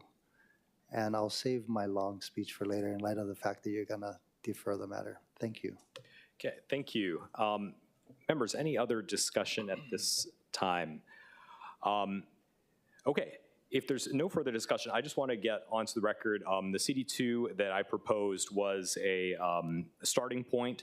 Again, there's two parts to our sewer fees. One is the base rate that everybody pays regardless of how much water you use, and then the per gallon rate, which is on top of that. And part of my goal was to do two things. One is to see what we can do to reduce the overall amount that any ratepayer pays, and also to incentivize water savings so that those who use less gallons per month would pay even less, and those using the most water would end up paying more. And so what we did in pushing for this 6% option, it ends up reducing the per month cost for most ratepayers. For the 6,000 gallon user, the median family, they end up saving $10 a month by 2032 versus the administration's original proposal. And for the lowest water users, for an elderly couple that's only using 2,000 gallons a month, they would save $18 a month by 2032, month after month after month. And so even though it goes up a little bit in the final 2 years of 2034 and 2035, they've saved $120 in 2035 alone, or in 2032 alone. And so these savings do add up, which is why we wanted to, instead of front-loading the 9% year after year, push that out to flatten the curve a little bit. But we're gonna keep on discussing this. We are going to also hear from members of the public who are interested, so we're gonna call on Donald Sakamoto, followed by Angela Melody Young, both of whom have registered online, and then Natalie Iwasa, who's here in person. Yeah, I think it's good afternoon, Councilmember. The Santos-Tam Chair, Vice Chair Nishimoto, and the council members of the Budget Committee. Donald Sakamoto for the record. You know, I testified before as a go for broke guy. I don't want to be too broke to go for broke anymore. Fee increases are very hard for myself, who's disabled and a kapuna. What about people who have washing machines that are hooked up to their gardens and they use that as irrigation to raise their plants and whatnot, and that doesn't go on the sewer fees? And I do like the way Councilmember Vice Chair Waters said about just that concept that he recommended, but we need to do more for our infrastructure. I know that the Sand Island is right there in a tsunami zone, so I'm worried about if we have a big tsunami and that thing gets wiped out, what's going to happen to our bond rating and where we're going to get the money to do the reconstruction of that facility. But my concern is using washing machine water, not going to the sewer, but going to your plant's garden, and you should get an exemption for that. Thank you. Okay, thank you. Members, any questions for Mr. Sakamoto? Okay, hearing none, Angela Melody Young. Aloha, Angela Melody Young, CARES, in strong support. So from a community advocacy standpoint, I think I'll comment on the community-wide effect as I perceive it to be with the results of this sewer increased proposal. So, you know, I think the rates are concerned for future generations to come. And when we look at the economic landscape of increased sewer rates and the sustainability of water and environmental resources, the concern is how will the council balance policies for increased rates, and as well as looking for other options for managing sustainability, because infrastructure concerns with plan development in up and coming TOD districts for mixed use commercial business developments in communities, as well as affordable housing projects, right? With the heart, it's going to be many more years in the planning and communities around it. How will the council sustain these issues? And so recycling water, working with gray water and new affordable housing developments, incentivizing developers to build with gray water features, and working with private-public partnerships for new ideas for sustainability can really help balance this discussion in policymaking. For example, I referred to Kuile Place, which utilizes the EPIC's One Water system to reduce water demand by nearly 24%. And so this can result in lower rates while improving the quality of life out in Hawaii. And if you could wrap up, oh, is that it? Yeah. Thank you. Members, any questions? Okay, hearing none. Clerks, is there anyone else online? Chair, there are none. Okay, so in person, Natalie Owasa. Thank you, Chair Natalie Wassa, for the record. Thank you so much for having bond counsel here. I think that's really important, and I hope the gentleman didn't walk out the door because I have a question. So he stated that the rate requirement can be met different ways. However, you know, he also mentioned a willingness of the city to set rates, and that's what the investors look at. So if you're taking cash, or if you're taking TAT, or if you're taking any other money that could go to the general fund, and using that to supplement the sewer fund, you know, what does that tell investors? I mean, investors, they want to have the assurance that they have the sewer money here and that they have the general money here. And if you're taking from the general money and putting it over here, what happens to the general fund? Is the bond rating in the future going to go down because of that? I think that's a really important question to ask. The usage of the other money gets around the concern of potentially around the concern about the bond rating, but we still have the impact to Hawaii Kai, which would then have to pay double. And even if you use TAT, you're taking resources from the city then and moving it to the sewer, which again impacts the Hawaii Kai residents. One other comment I wanted to make is, you know, I have listened to people at neighborhood board meetings for a long, long time talking about sewers, and I always had the impression that they were mostly paid out of based on water consumption, when I'm learning now that that's not the fact. And so with respect to the CD2, you are going to be increasing the amount of water consumption. I think it's really important to educate people on this change, and also consider what the impact will be if people do reduce their consumption. How does that change the overall revenue? One more comment, I'm sorry. The first couple years, the first levels, 1,000 and 2,000 gallons, are going to see a decrease in rates with the CD2. I do have a little bit of concern about that because that pushes out a little more of the increase to the higher users. So thank you so much for allowing me to go over a little bit. Thank you. Members, any questions? Chair Waters. Thank you for your testimony. Now, my understanding is, okay, so Hawaii Kai is on a different sewer system than the rest of the island, right? Yes. But the transmission lines that go from the homes to the sewer treatment plant, those are actually paid for by the sewer fund, right? You mean the sewer? American Water is not paying for the transmission line. So do you mean the sewer pipes? Because sewer pipes. There was a major construction that was done, gosh, I don't know, 8-10 years ago on Lunalila Home Road, I believe it was, that was American Water. So I'm not sure what you're talking about. The residents have to pay for the hookup from their home to the transmission line. And maybe this is a better question for Dr. Babcock, but changing gears, so you're okay with average water user of 9,000 gallons going from $110 a month to $250 $53 a month. Okay, so you're please, testifying you're please okay don't with put that. words into my mouth. Well, I'm asking you, are you okay with that? No, no. So you're testifying against CD2 then? Okay, Yes or no? let me clarify. I do not support huge increases like this over 10 years. 100% is So how do simply we outrageous. solve the problem? Just a moment. It's simply outrageous. However, we are here today because of bad decisions prior administrations made. They didn't take advantage of grants that came out back in the 19 whatever. This act has been in place since the 1970s.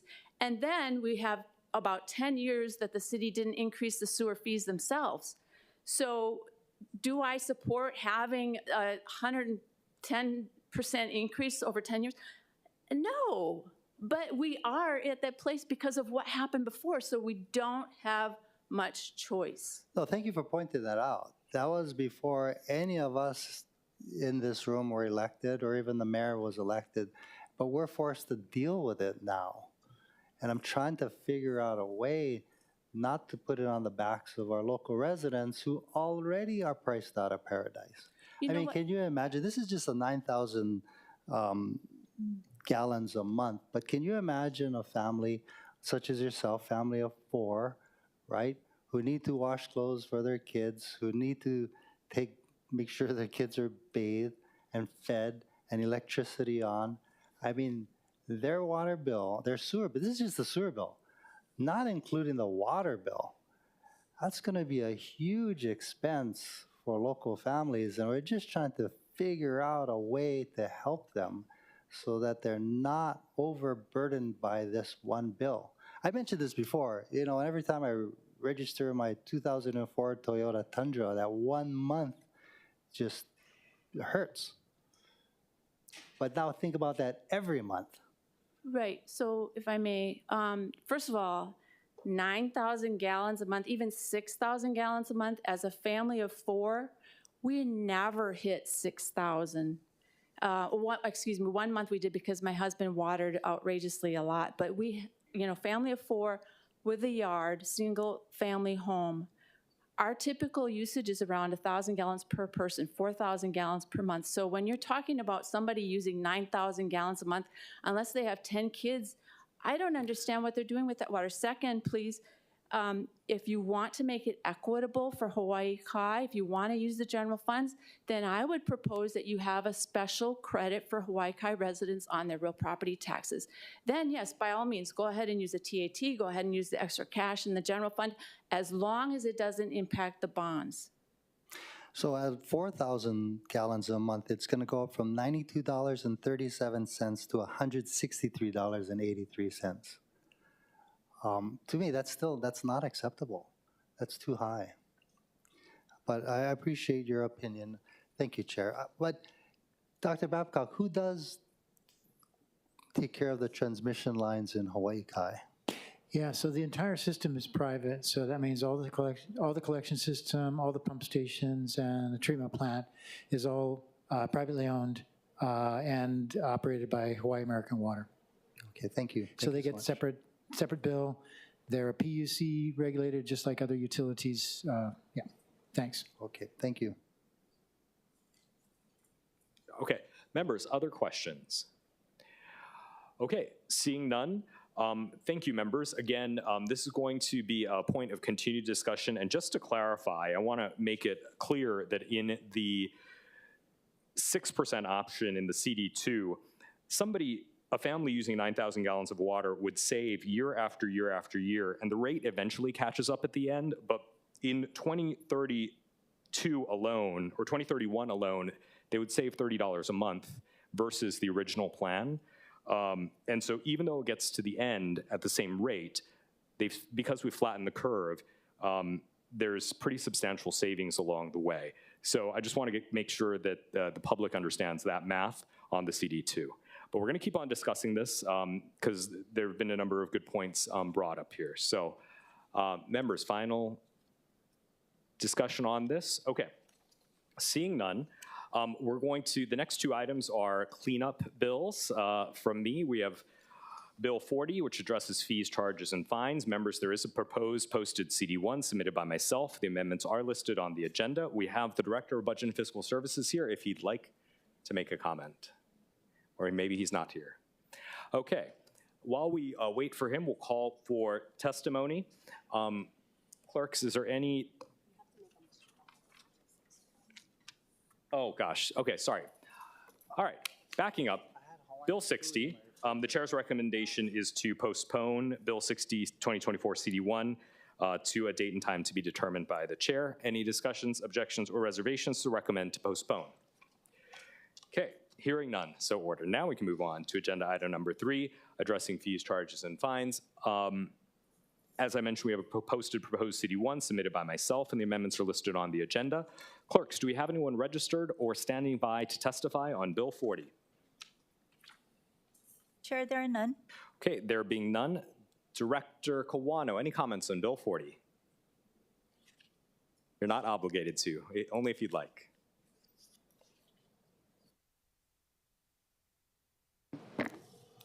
Thank you, Budget Chair. Andy Kawano, Director of Budget and Fiscal Services.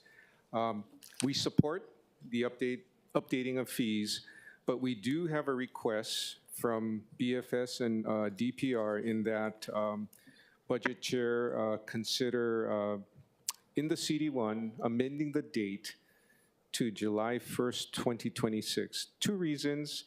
One is we'd be able to capture the rate changes, put it in the budget for 27 for the entire year. Secondly, some of the fee increases require system configuration work, and DPR wants to ensure that their systems, they have time so that their systems reflect the updated fees. So the request is you consider a 7/1/26 effective date. Okay. Any questions? Thank you. Okay, any questions for the director? Okay, seeing none, and seeing that there's no public testimony on this item, is there any discussion, members? Okay, seeing no discussion, the chair recommends that Bill 40 of 2025 be amended to the posted CD1 identified as OCS 2025-0340/4/23/2025 105 p.m. Any discussion or objections to the motion to amend? Or any reservations? Hearing none, the bill's been amended to a CD1. The chair then recommends that Bill 40 of 2025 CD1 be reported out for second reading and scheduling of a public hearing. Any discussions, objections, or reservations? Hearing none, so ordered. And to the extent that BFS and other departments do have comments, we can take that up in the CD2. Next is agenda item number 4. This is Bill 2 of 2025 CD1, which addresses certain funds. We have with us the Director of Budget and Fiscal Services, if you'd like to make any comments. Budget Chair, no comments from BFS. We support. Thank you. Okay, thank you. Members, any questions? Okay, hearing none, we'll proceed with testimony. Clerks, is there anyone registered online, waiting online, or here in the chambers, either registered or waiting to testify? Chair, there are none. Okay, there being none, members, we are in discussion. Any discussion on Bill 2, which is just a cleanup bill? Seeing none, the chair recommends that Bill 2 of 2025 CD1 be reported out for passage on third reading. Any discussion, objections, or reservations? Hearing none, so ordered. Agenda item number 5. This is Bill 31 of 2025, which addresses the Transit Construction Mitigation Fund. Members, we do have a posted proposed CD1 submitted by myself. The amendments are listed on the agenda. We have Director Kawano.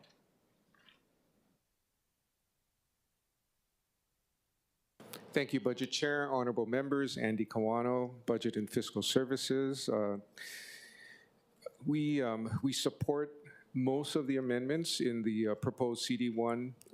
There's one that we'll work with you on with regard to the required opening date of the business. We're just trying to think through, implementation procedures, but I think that may need some work. But overall, the changes make a lot of sense. Thank you. Okay, thank you. Members, any questions or comments? Floor Leader Cordero. Thank you, Director Quano. I just have a question as it relates to the different change in criteria for the Transit Construction Mitigation Fund. Will you be looking at doing rulemaking again as the criteria has changed? Yes, we'll have to do that. Okay. I also note that there's different businesses that may or may not have multiple locations along not just along Dillingham, and you're looking at the aggregate of all of their businesses and locations. And I was hoping that you could take a look at that as well. Yes, currently the rules require that we look at their aggregated revenue from all businesses on the corridor, outside of the corridor. And it did disqualify some of the applicants from getting the grant that have a business, on the Dillingham corridor. So I believe right now the rules specify we look at all revenue from all locations. So that's something if you'd like to discuss, Yes, we'd have to. thank you. We'd have to discuss that. Thank you, Chair. Thank you. Members, any other questions? Okay, let's move on to testimony. Clerks, is there anyone registered to testify either in person or online, or are waiting to testify either in person or online? Chair, there are none. Okay, there being none, members, we are in discussion. Floor Leader Cordero, as the co-introducer, anything? All right, I would just comment that I appreciate the members' flexibility in considering updates and improvements to this program. 6 businesses did receive grants in this go-around, and it has been a lifeline to them, and so we hope that we can further improve this program going to next fiscal year. There being no further discussion, the chair recommends that Bill 31 of 2025 be amended to the posted CD1 identified as OCS 2025-0349/4/23/2025 2:30 p.m. Any discussion, objections, or reservations to the motion to amend? There being none, the bill has been amended to a CD1. The chair then recommends Bill 31 of 2025 CD1 be reported out for second reading and scheduling of a public hearing. Any discussions, objections, or reservations? Hearing none, so ordered. All right, members, we are now on agenda item number 6. This is Bill 35 of 2025. This would amend Chapter 38, ROH 2021, to address the lease and rental of city real property. Members, we do have a posted proposed CD1 submitted by Council Chair Waters. The amendments are listed on the agenda. We have with us Kat Tashner, the Director Designate of the Department of Land Management, and Amy Asselby, the Executive Director of the Office of Economic Revitalization.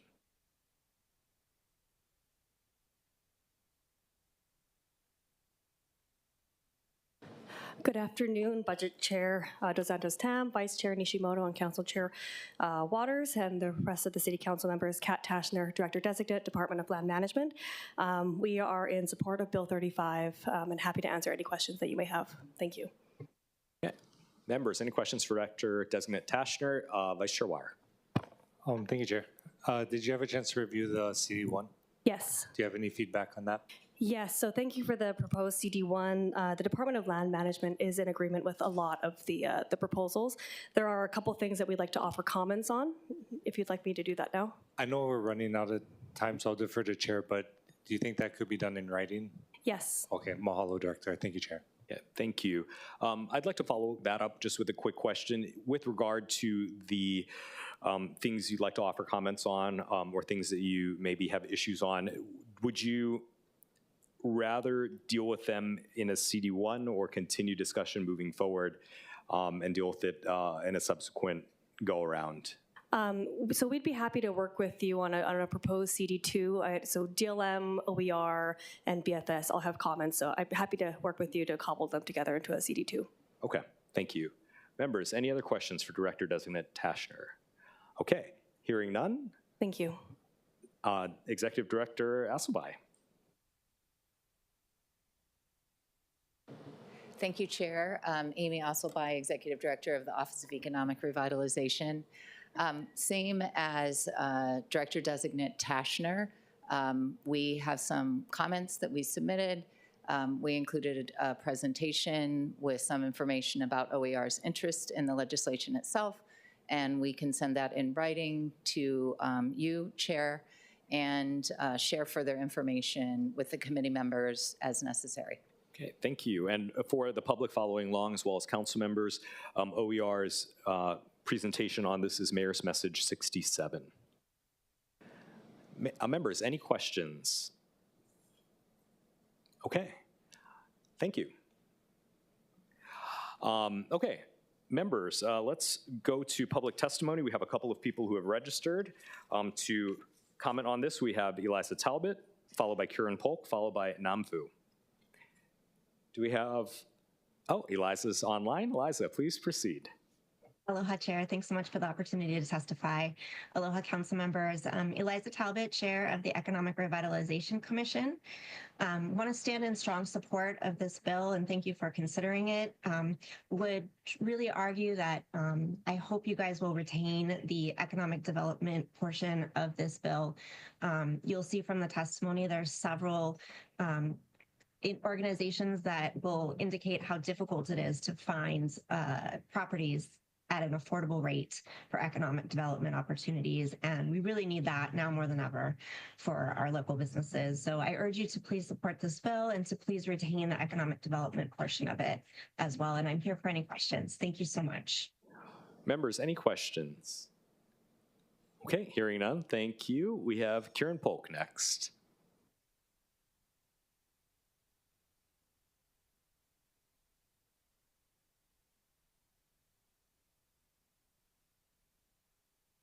Please proceed. Sorry about that.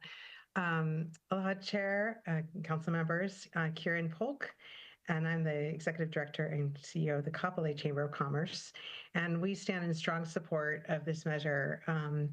As I think the Commission Chair just mentioned, you know, it has been a struggle to find operating space for a co-working space, and we have been in this quest for a few years now. Some of you may be familiar. We had set up a West Oahu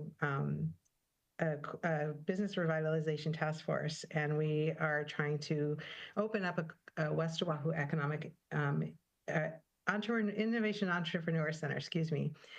And so having the opportunity for the city to be able to, you know, amend these policies on the properties will really just enable more opportunities for our small businesses to have a co-working space on the west side and all areas of our island. And I think it's something that's very necessary, and especially in these times. I thank you for the opportunity to testify.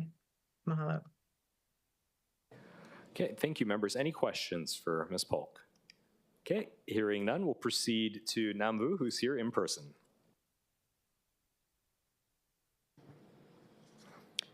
Hello, Chair Dos Santos-Tam, and members of the Budget Committee. My name is Namvu, representing Hub Co-working Hawaii. We have locations in Kaka'ako and in Waikiki. We strongly support Bill 35. Hub Co-working Hawaii's mission is to create spaces that empower people to do well and do good for Hawaii. And since 2017, we supported thousands of local entrepreneurs and nonprofits with over $300,000 in free meeting space, event sponsorships, and co-working memberships. The National Association of Realtors recently ranked Hawaii as the state with the highest average commercial rent at $36 per square foot per year. Couple that with the second highest electricity cost in the nation, and it makes for a very difficult climate for businesses and nonprofits to survive. Bill 35 would allow the city to transform underutilized city properties into hubs of community development. I also urge you to consider allowing community development and economic development uses for these properties. This bill is a win-win for Honolulu, ensuring city assets serve the community. We respectfully urge your support for Bill 35. Mahalo. Thank you. Members, any questions for Mr. Vu? Okay, hearing none, thank you very much. All right, members, we are in discussion on Bill 35, Chapter 38, which would amend Chapter 38. Chair Waters. Thank you so much. I really appreciate DLM, the Director of DLM and OER for their comments today and willingness to work with us to figure out the best way going forward. At the very least, we do need a CD because I'm anticipating tomorrow we will advance the administration's idea to include housing with DLM, and the bill talks about the director of DLM. So at the very least, we do need a CD. But in basic terms, we're substituting solicitation for bidding. My only concern is that we don't want to cut out council's oversight of these, and to the extent that we can all figure out how to do that, I think we could get a good bill going forward. So thank you, Chair. Thank you. Members, any further discussion? Vice Chair Wire. Thank you, Chair. I just wanted to echo, seeming like we're going to have the conversation going forward, that I fully support all the testimony that was received today and retaining the language that would support our local businesses, including our disadvantaged businesses, and all the language that's taken out in the CD1 that's proposed. Mahalo. Thank you. Any other discussion? Members, I want to thank you for your indulgence in moving this forward, and I want to thank Chair Waters on his CD1, which is a good starting point. I imagine there will be further changes in a future CD2 with the input of the Office of Economic Revitalization, especially as it pertains to the city's work on economic development, and also in conjunction with DLM and the Office of Housing and perhaps the future combined department. For me, this is incredibly important for the downtown and Chinatown area, where the city has a lot of leasable spaces that's currently empty. And hopefully we can get something moving forward that would allow us to utilize these spaces in creative and useful ways to benefit the community at large. So with that, members, the chair recommends a Bill 35 of 2025 be amended to the posted CD1 identified as OCS 2025-0252/3/28/2025 3:49 p.m. Any discussion, objections, or reservations? Objection. Noting the objection from Vice Chair Wire and noting that this is a remote meeting, we're going to, do we need to do a roll call vote? So we're going to do a roll call vote of our committee members that are here, starting with Councilmember Kia Aina. Aye. Councilmember Cordero. Aye. Councilmember Vice Chair Nishimoto. Councilmember Wire? No. Okay, and Chair votes yes. Okay, having recorded that, the bill has been amended to the posted proposed CD1. The chair then recommends that Bill 35 of 2025 CD1 be reported out for second reading and scheduling of a public hearing. Any discussion, objections, or reservations to reporting it out for second reading and scheduling a public hearing? Reservations. Reservations noted from Vice Chair Wire. Okay, hearing no negative votes, so ordered.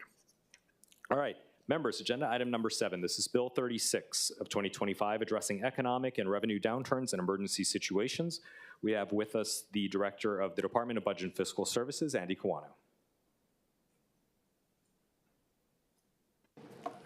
Budget Chair, Dos Santos-Tam, Andy Kawano, Director of Budget and Fiscal Services. What I will do is we'll submit written testimony to make a tweak on subparagraph C on page 2, such that there's a couple things we want to do.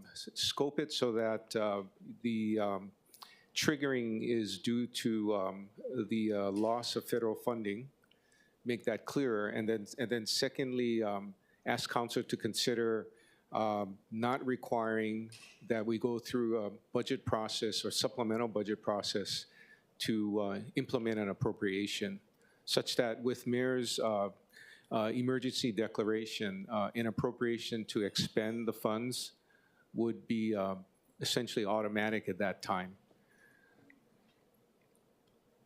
I'll take comments and questions. Members, any questions for the Director? Vice Chair Wire. Thank you, Chair. Why don't you want to have to provide notice of how the funds are going to be used? Oh, no, we'll do the notice and everything, but once that's all done, we'd like to be able to use the funds if we're in such an emergency situation. Because right now, it's not totally clear that we don't have to go through an appropriation process. So there's the annual process and the supplemental process. We just want to make sure it's clear that we can actually move forward with an appropriation to expend the funds. But then you're wanting the limited to the loss of federal funds? Yes. Okay, why is that?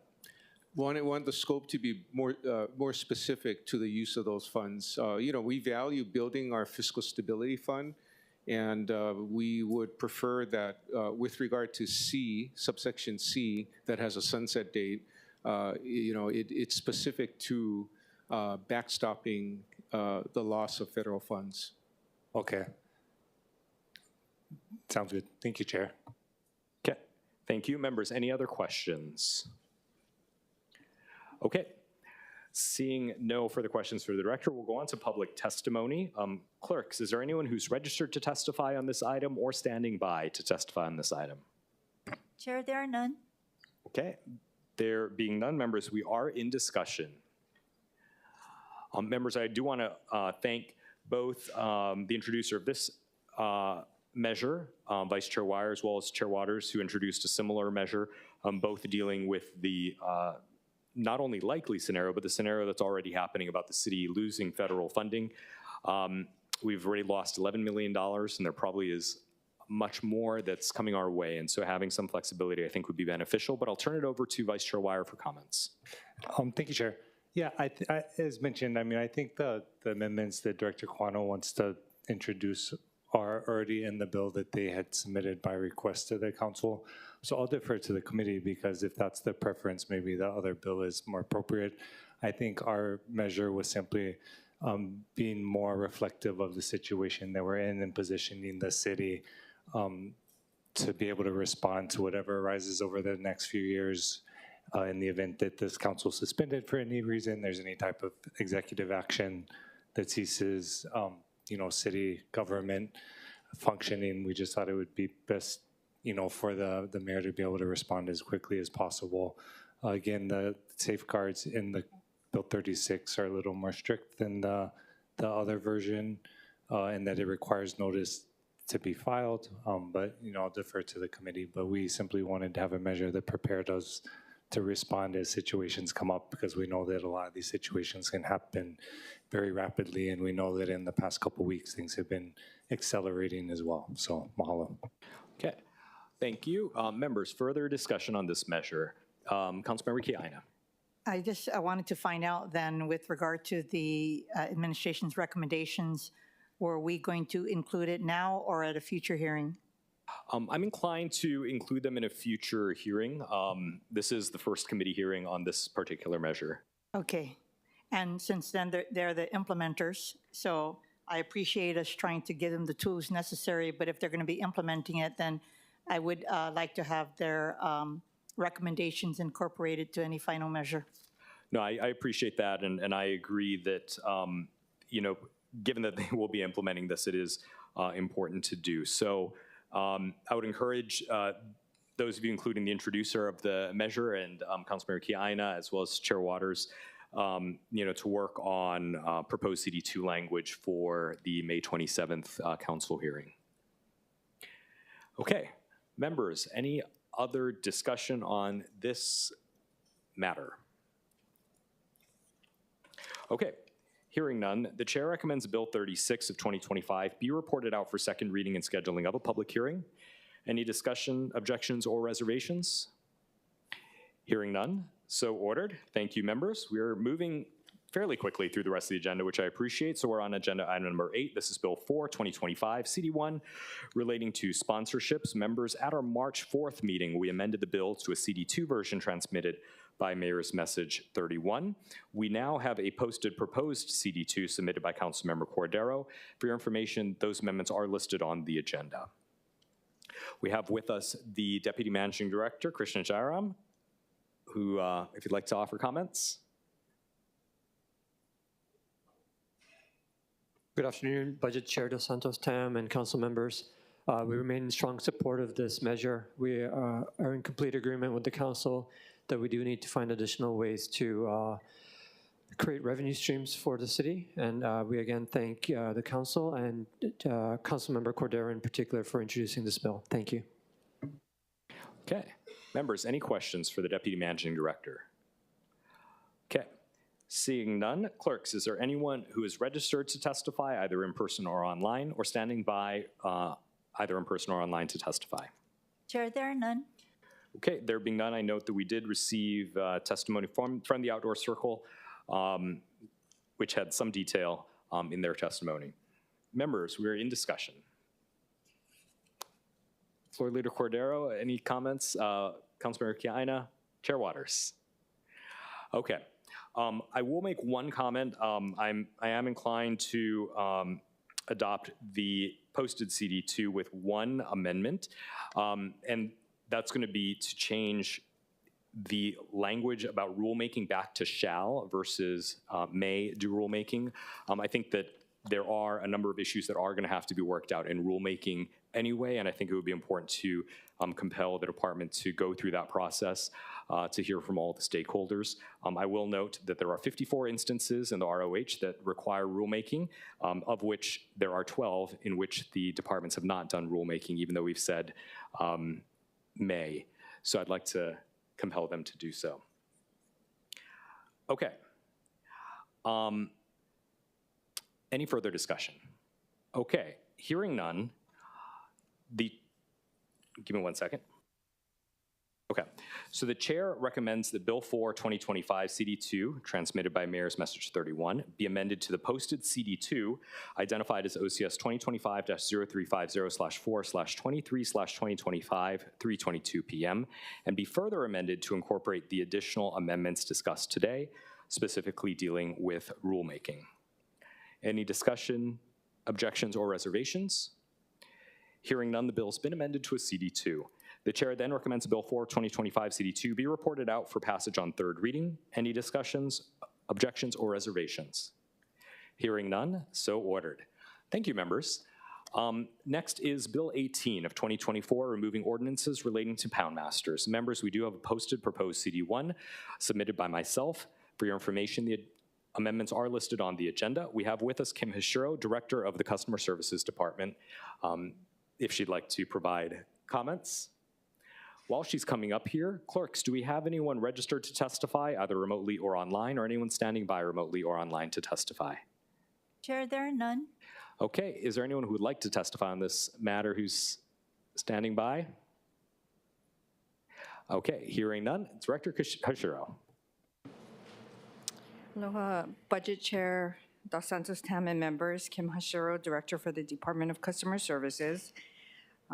We understand the intent of this bill. My only concern, which I've shared in the past, is that as we move forward into providing this service, we are working closely with purchasing to try to understand what services are available and at what rate, and structuring a future contract so that the city is only paying for the services provided and not having a ongoing, type of contract where we're paying for services, because I'm not sure how often this will occur. So that's my only concern. Thank you. Okay, thank you. Members, any questions? Okay, hearing none, I see we have the Director of Parks and Recreation. Given that Pound Masters was there, I don't know if you have any comments, Director Thielen? If not, that's okay. Okay, no comments. All right. Members, we are in discussion on this measure. Okay, I just want to say, Director Hashiro, we hear you on that, and we'll take that up as we discuss Bill 5 further. The purpose of moving Bill 18 forward was to just repeal the portions dealing with parks, so then we can start anew with the process that Director Hashiro alluded to, which would likely be under the Department of Customer Services. The chair recommends that any further discussion? Okay, the chair then recommends Bill 18 of 2024 be amended to the posted CD1 identified as OCS 2024-0945/10/18/2024 8:53 a.m. Any discussions, objections, or reservations to the motion to amend? There being no objections, the bill has been amended to a CD1. The chair then recommends that Bill 18, 2024 CD1 be reported out for second reading and scheduling of a public hearing. Any discussion, objections, or reservations? Hearing none, so ordered. Next up is agenda item number 10. This is Bill 15 of 2025, CD1, creating a fund to receive and expend monies to support climate resiliency. Members, we do have a proposed posted CD2 submitted by Councilmember Wire. For your information, the amendments are listed on the agenda. We have with us the Executive Director of the Office of Climate Change, Sustainability, and Resilience, Ben Sullivan.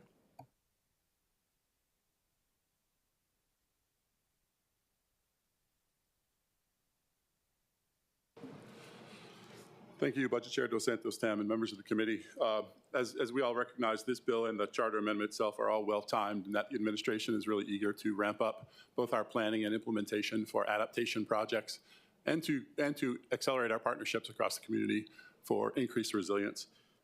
With specific comments on CD1, a couple of things we'd like to offer. One is related to cesspools. I know this is a priority item for the council, and we agree that this deserves attention and resources from this fund.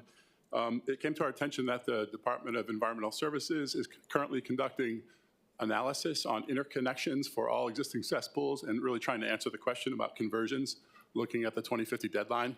They indicated to us that that work is going to take another 16 months. So that is something that we want to share with you so you have an expectation on the timing of this work.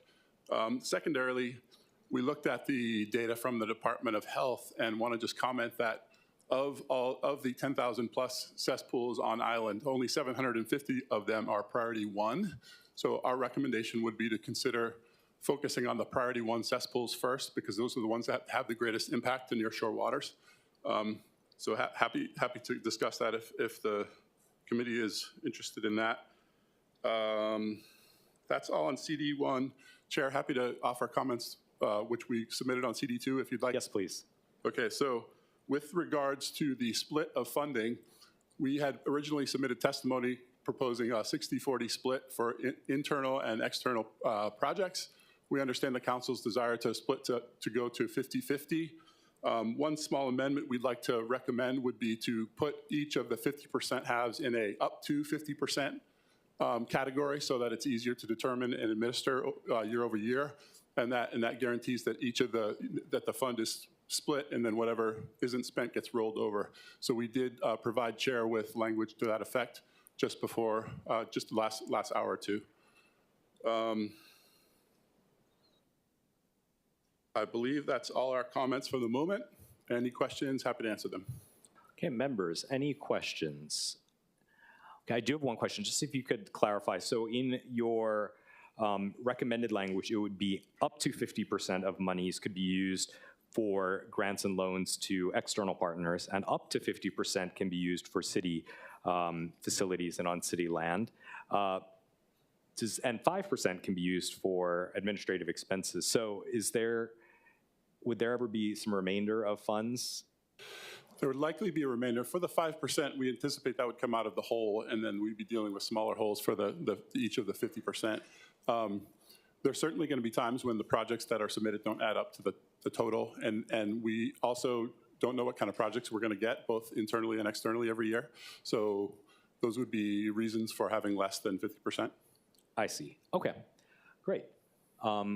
Any other questions? Okay. That being said, we'll proceed to testimony. Clerks, is there anyone who's registered to testify, either in person or online, or standing by, either in person or online, to testify? Chair, there are none.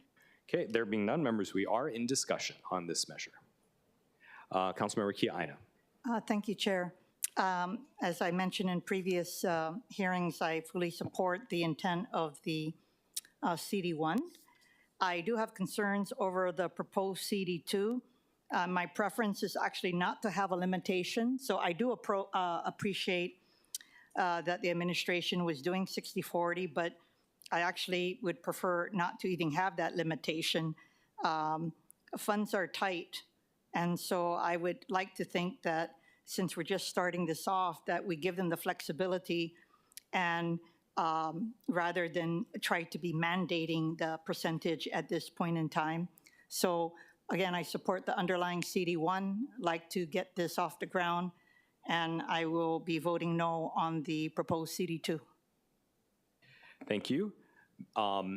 Vice Chair Wire. Thank you, Chair. I was just going to note that my understanding was that we were going to put the up to 50% on just the community projects, I think, but then maybe the written testimony was broader than that. I think our goal was to encourage funds to get out to community, particularly cesspool conversion, but then understanding that we didn't want to limit the funds if there were other projects ready before the cesspool conversion.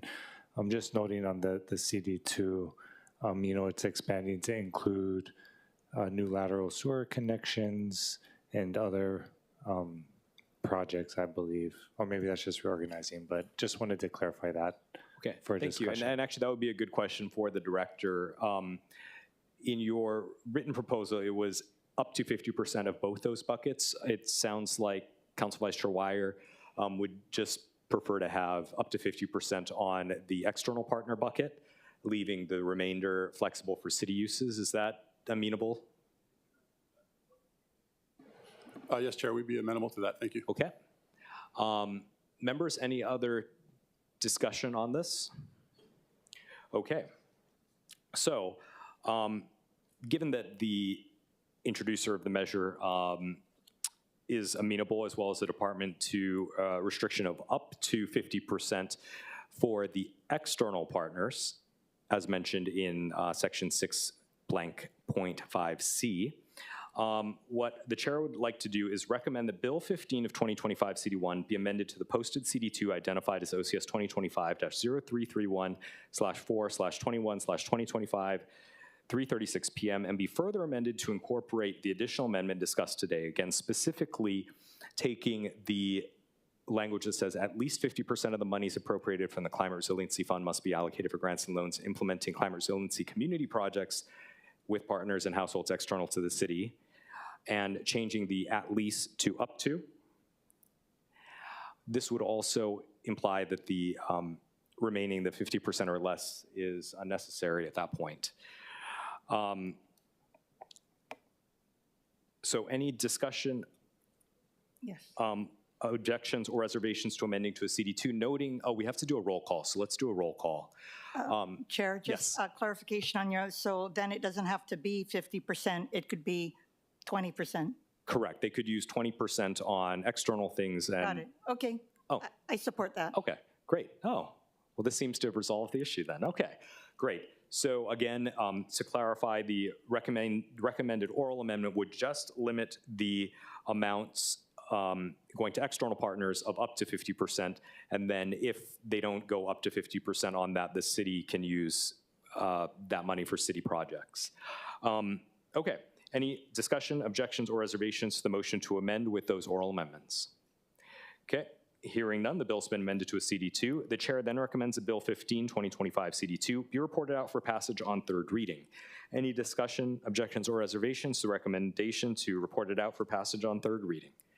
Hearing none, so ordered. Okay, members, up next is agenda item number 11.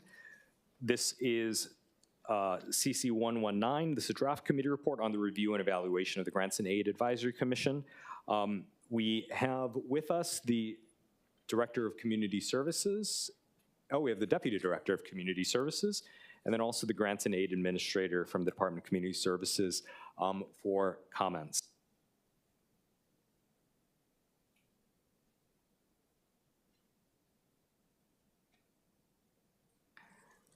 Okay, any comments from the department?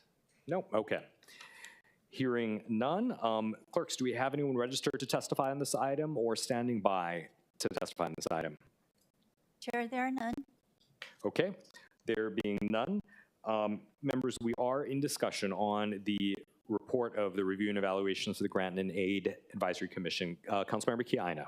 Thank you. I don't know when is the appropriate time because this is on a report. I know that we've had previous discussions with regard to lowering the dollar amount. I know we went from 200,000 to 150,000, and at the time, because I'm looking at my notes, Deputy Director, I had recommended last year to go to 125 or 100, and you had, DCS has stated at the time that a lot of people were anticipating the higher amount, and I understand that. So I'm not saying to tamper with the current allocation, but I'd like to bring this issue up again, especially since our nonprofit organizations, not just here but across the country, are under attack at the federal level. And I guess I want to have for the upcoming year's allocation for us to be considering going down to 100,000, and the reason being there's a lot of need out there. And currently your calculation for this year was 71 organizations that received on average $150,000. And if we go down to 100,000, then about 35 or 36 more organizations would be able to receive the funds in the next year. So it'd be 107 organizations instead of 71. So I guess my question is, what are your thoughts? And how could we get that done? Deputy Director, yes.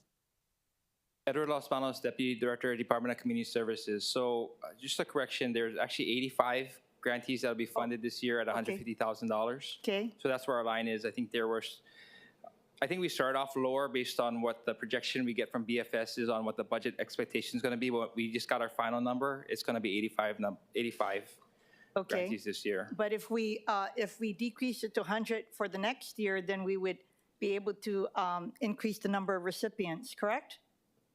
Correct. We would be able to go deeper on that list. Right now, the $150,000 is something that the Grants and Aid Commission is supporting as well. That's their recommended value. We can talk to them about what the impact of $100,000 and socialize that through them.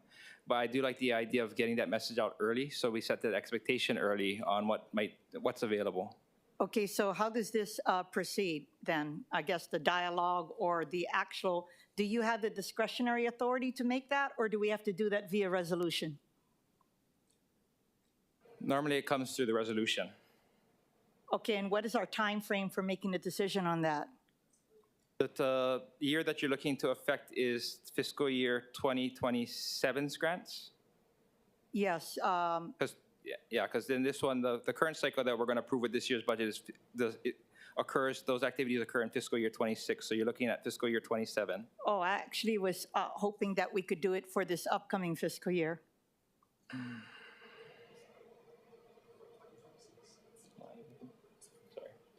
Let me defer that to, on the timeline, let me defer to my Administrator, Sheena Coggy. And let me just tell you something. For me, times have changed. It's changing every day.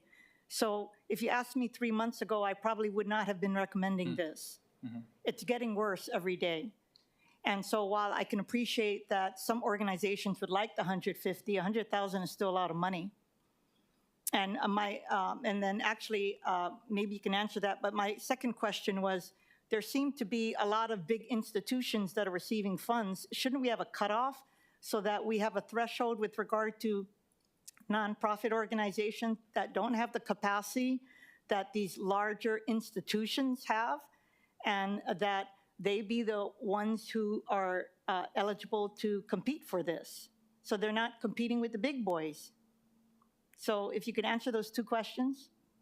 Sure. Let me defer both questions to my Administrator, Sheena Coggy. He can kind of walk you through what kind of timeline would be necessary, as well as how we do manage folks that have recurring grants to the GIA. Thank you for the question, Councilmember Kiaina. Shana Kagi, Administrator of Office Grants and Management with the Department of Community Services.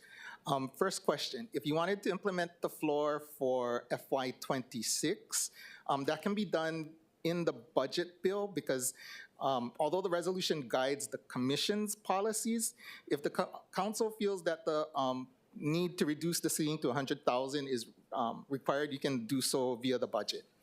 Okay, thank you for that. And the second question was not reoccurring grants. It's organizations that have bigger budgets than the smaller ones. Shouldn't we have a threshold so that they're not the ones applying? We can definitely bring that up with the Commission, and we can also look at perhaps different levels of funding for organizations dependent upon their total revenue stream. Okay, thank you so much. Thanks, Chair. Okay, thank you. Members, any other questions? Okay.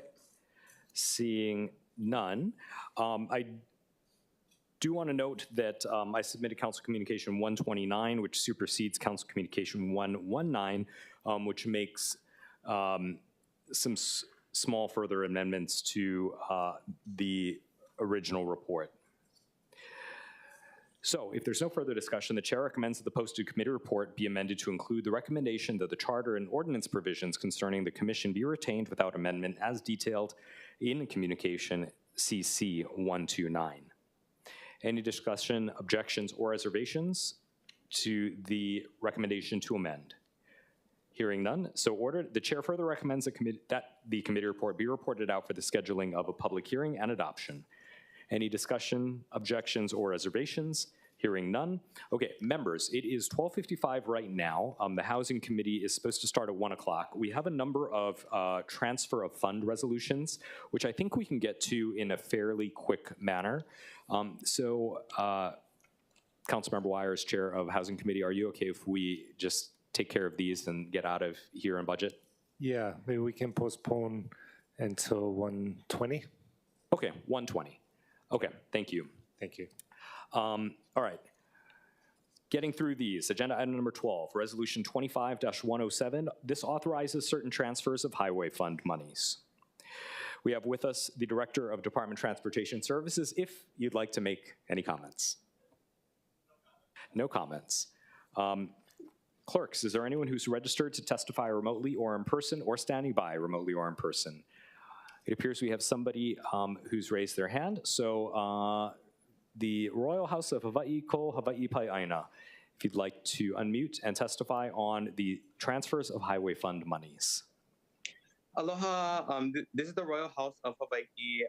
I just wanted to ask, is there any discussion with any of the heirs or descendants of the royal patents, allodial titles that are being discussed over, or how do I say it, utilized in it in any part, because all Hawaii is allodial titled and royal patented. Is there any discussions with those heirs, and because they are rightfully and lawfully should be brought up to the table and for their royal patent and allodial title? Thank you. Thank you, I appreciate that. I don't believe that's being discussed in this resolution, which has to do with highway fund monies, but I'd encourage you to reach out to my office, and I'm happy to do some research and get back to you. All right, clerks, is there anyone else who'd like to testify on the resolution about highway fund transfers? Chair, there are none. Okay, seeing none, members, members were in discussion, any discussion? Seeing none, the chair recommends that resolution 25-107 be reported out for adoption. Any discussion, objections, or reservations? Hearing none, so ordered. Agenda item number 13, resolution 25-118, authorizing a transfer not to exceed $1,386,000 in general fund and $318,000 in highway beautification and disposal of abandoned vehicles revolving fund monies from CSD,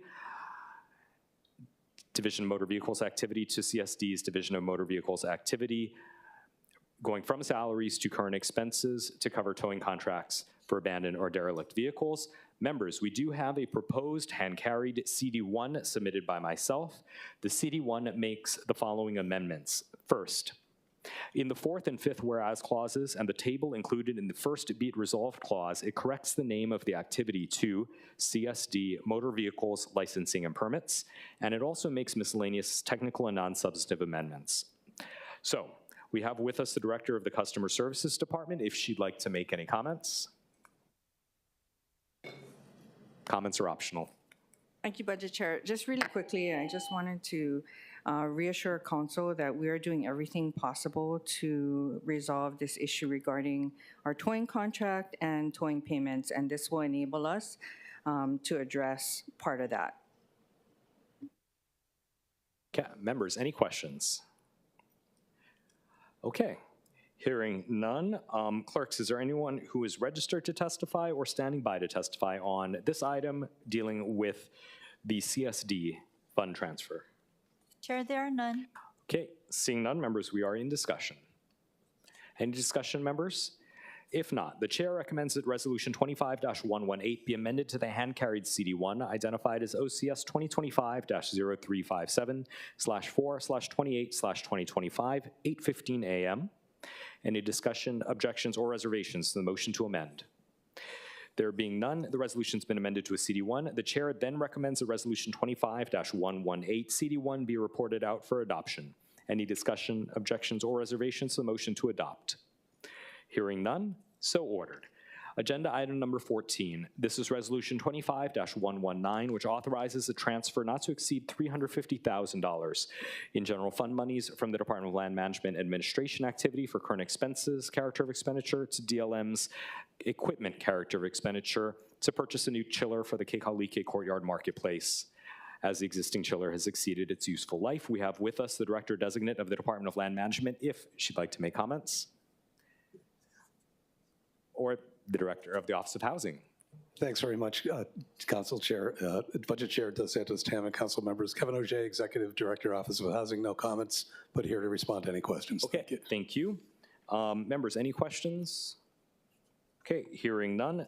Clerks, is there anyone who's registered to testify, either in person or online, for this matter, or standing by? Chair, there are none. Okay, there being none, members, we are in discussion on this measure. Any discussion? Okay, hearing none, the chair recommends that Resolution 25-119 be reported out for adoption. Any discussion, objections, or reservations? Hearing none, so ordered. Next is agenda item number 15, Resolution 25-121, authorizing a transfer not to exceed $1.4 million in sewer fund monies from ENV's collection system maintenance activity, current expense character of expenditure, to ENV's administration activity, current expense character of expenditure, to comply with the memorandum of agreement for payment of billing services to the Board of Water Supply. We have with us the Director of the Department of Environmental Services, if he'd like to provide comments. No comments. Seeing no comments from him, clerks, is there anyone who would like to testify on this matter who's registered either in person or online, or standing by either in person or online? Chair, there are none. There being none, members, we are in discussion. Any discussion on this? Okay, seeing no discussion, the chair recommends a Resolution 25-121 be reported out for adoption. Any discussions, objections, or reservations to the recommendation to report out for adoption? Hearing none, so ordered. Next is agenda item number 16, Resolution 25-122, authorizing a transfer not to exceed $500,000 pertaining to the Honolulu Emergency Services Department. We have with us the Deputy Director of the Department of Emergency Services, if he'd like to provide comments. No comments. No comments, but he's available for questions. Members, any questions for the Deputy Director? Okay, seeing none, clerks, is there anyone who's either registered to testify or standing by to testify either online or in person? Chair, there are none. There being none, members, we are in discussion. Any discussion on this proposed transfer for the Emergency Services Department? There being no discussion, the chair recommends a Resolution 25-122 be reported out for adoption. Any discussions, objections, or reservations? Hearing none, so ordered. Agenda item number 17. This is Resolution 25-123, authorizing transfers of general fund monies from DPR's administration activity, salaries, to DPR's administration activity, current expenses, to DPR's recreation services activity, current expenses, and DPR's grounds maintenance activity, current expenses, and also authorizing transfer from DPR's urban forestry activity, salaries, character of expenditure, to urban forestry activity, current expenses character of expenditure, to cover various needs. We have with us the Director of the Department of Parks and Recreation, if she has any comments on this. They stand on their testimony. Members, any questions for the Director? Seeing none, clerks, is there anyone who's either registered or standing by in person or online to testify? Chair, there are none. Okay, there being none, members, we are in discussion on the DPR transfer reso. There being no discussion, the chair recommends that Resolution 25-123 be reported out for adoption. Any discussion, objections, or reservations to the recommendation to report out for adoption? Hearing none, so ordered.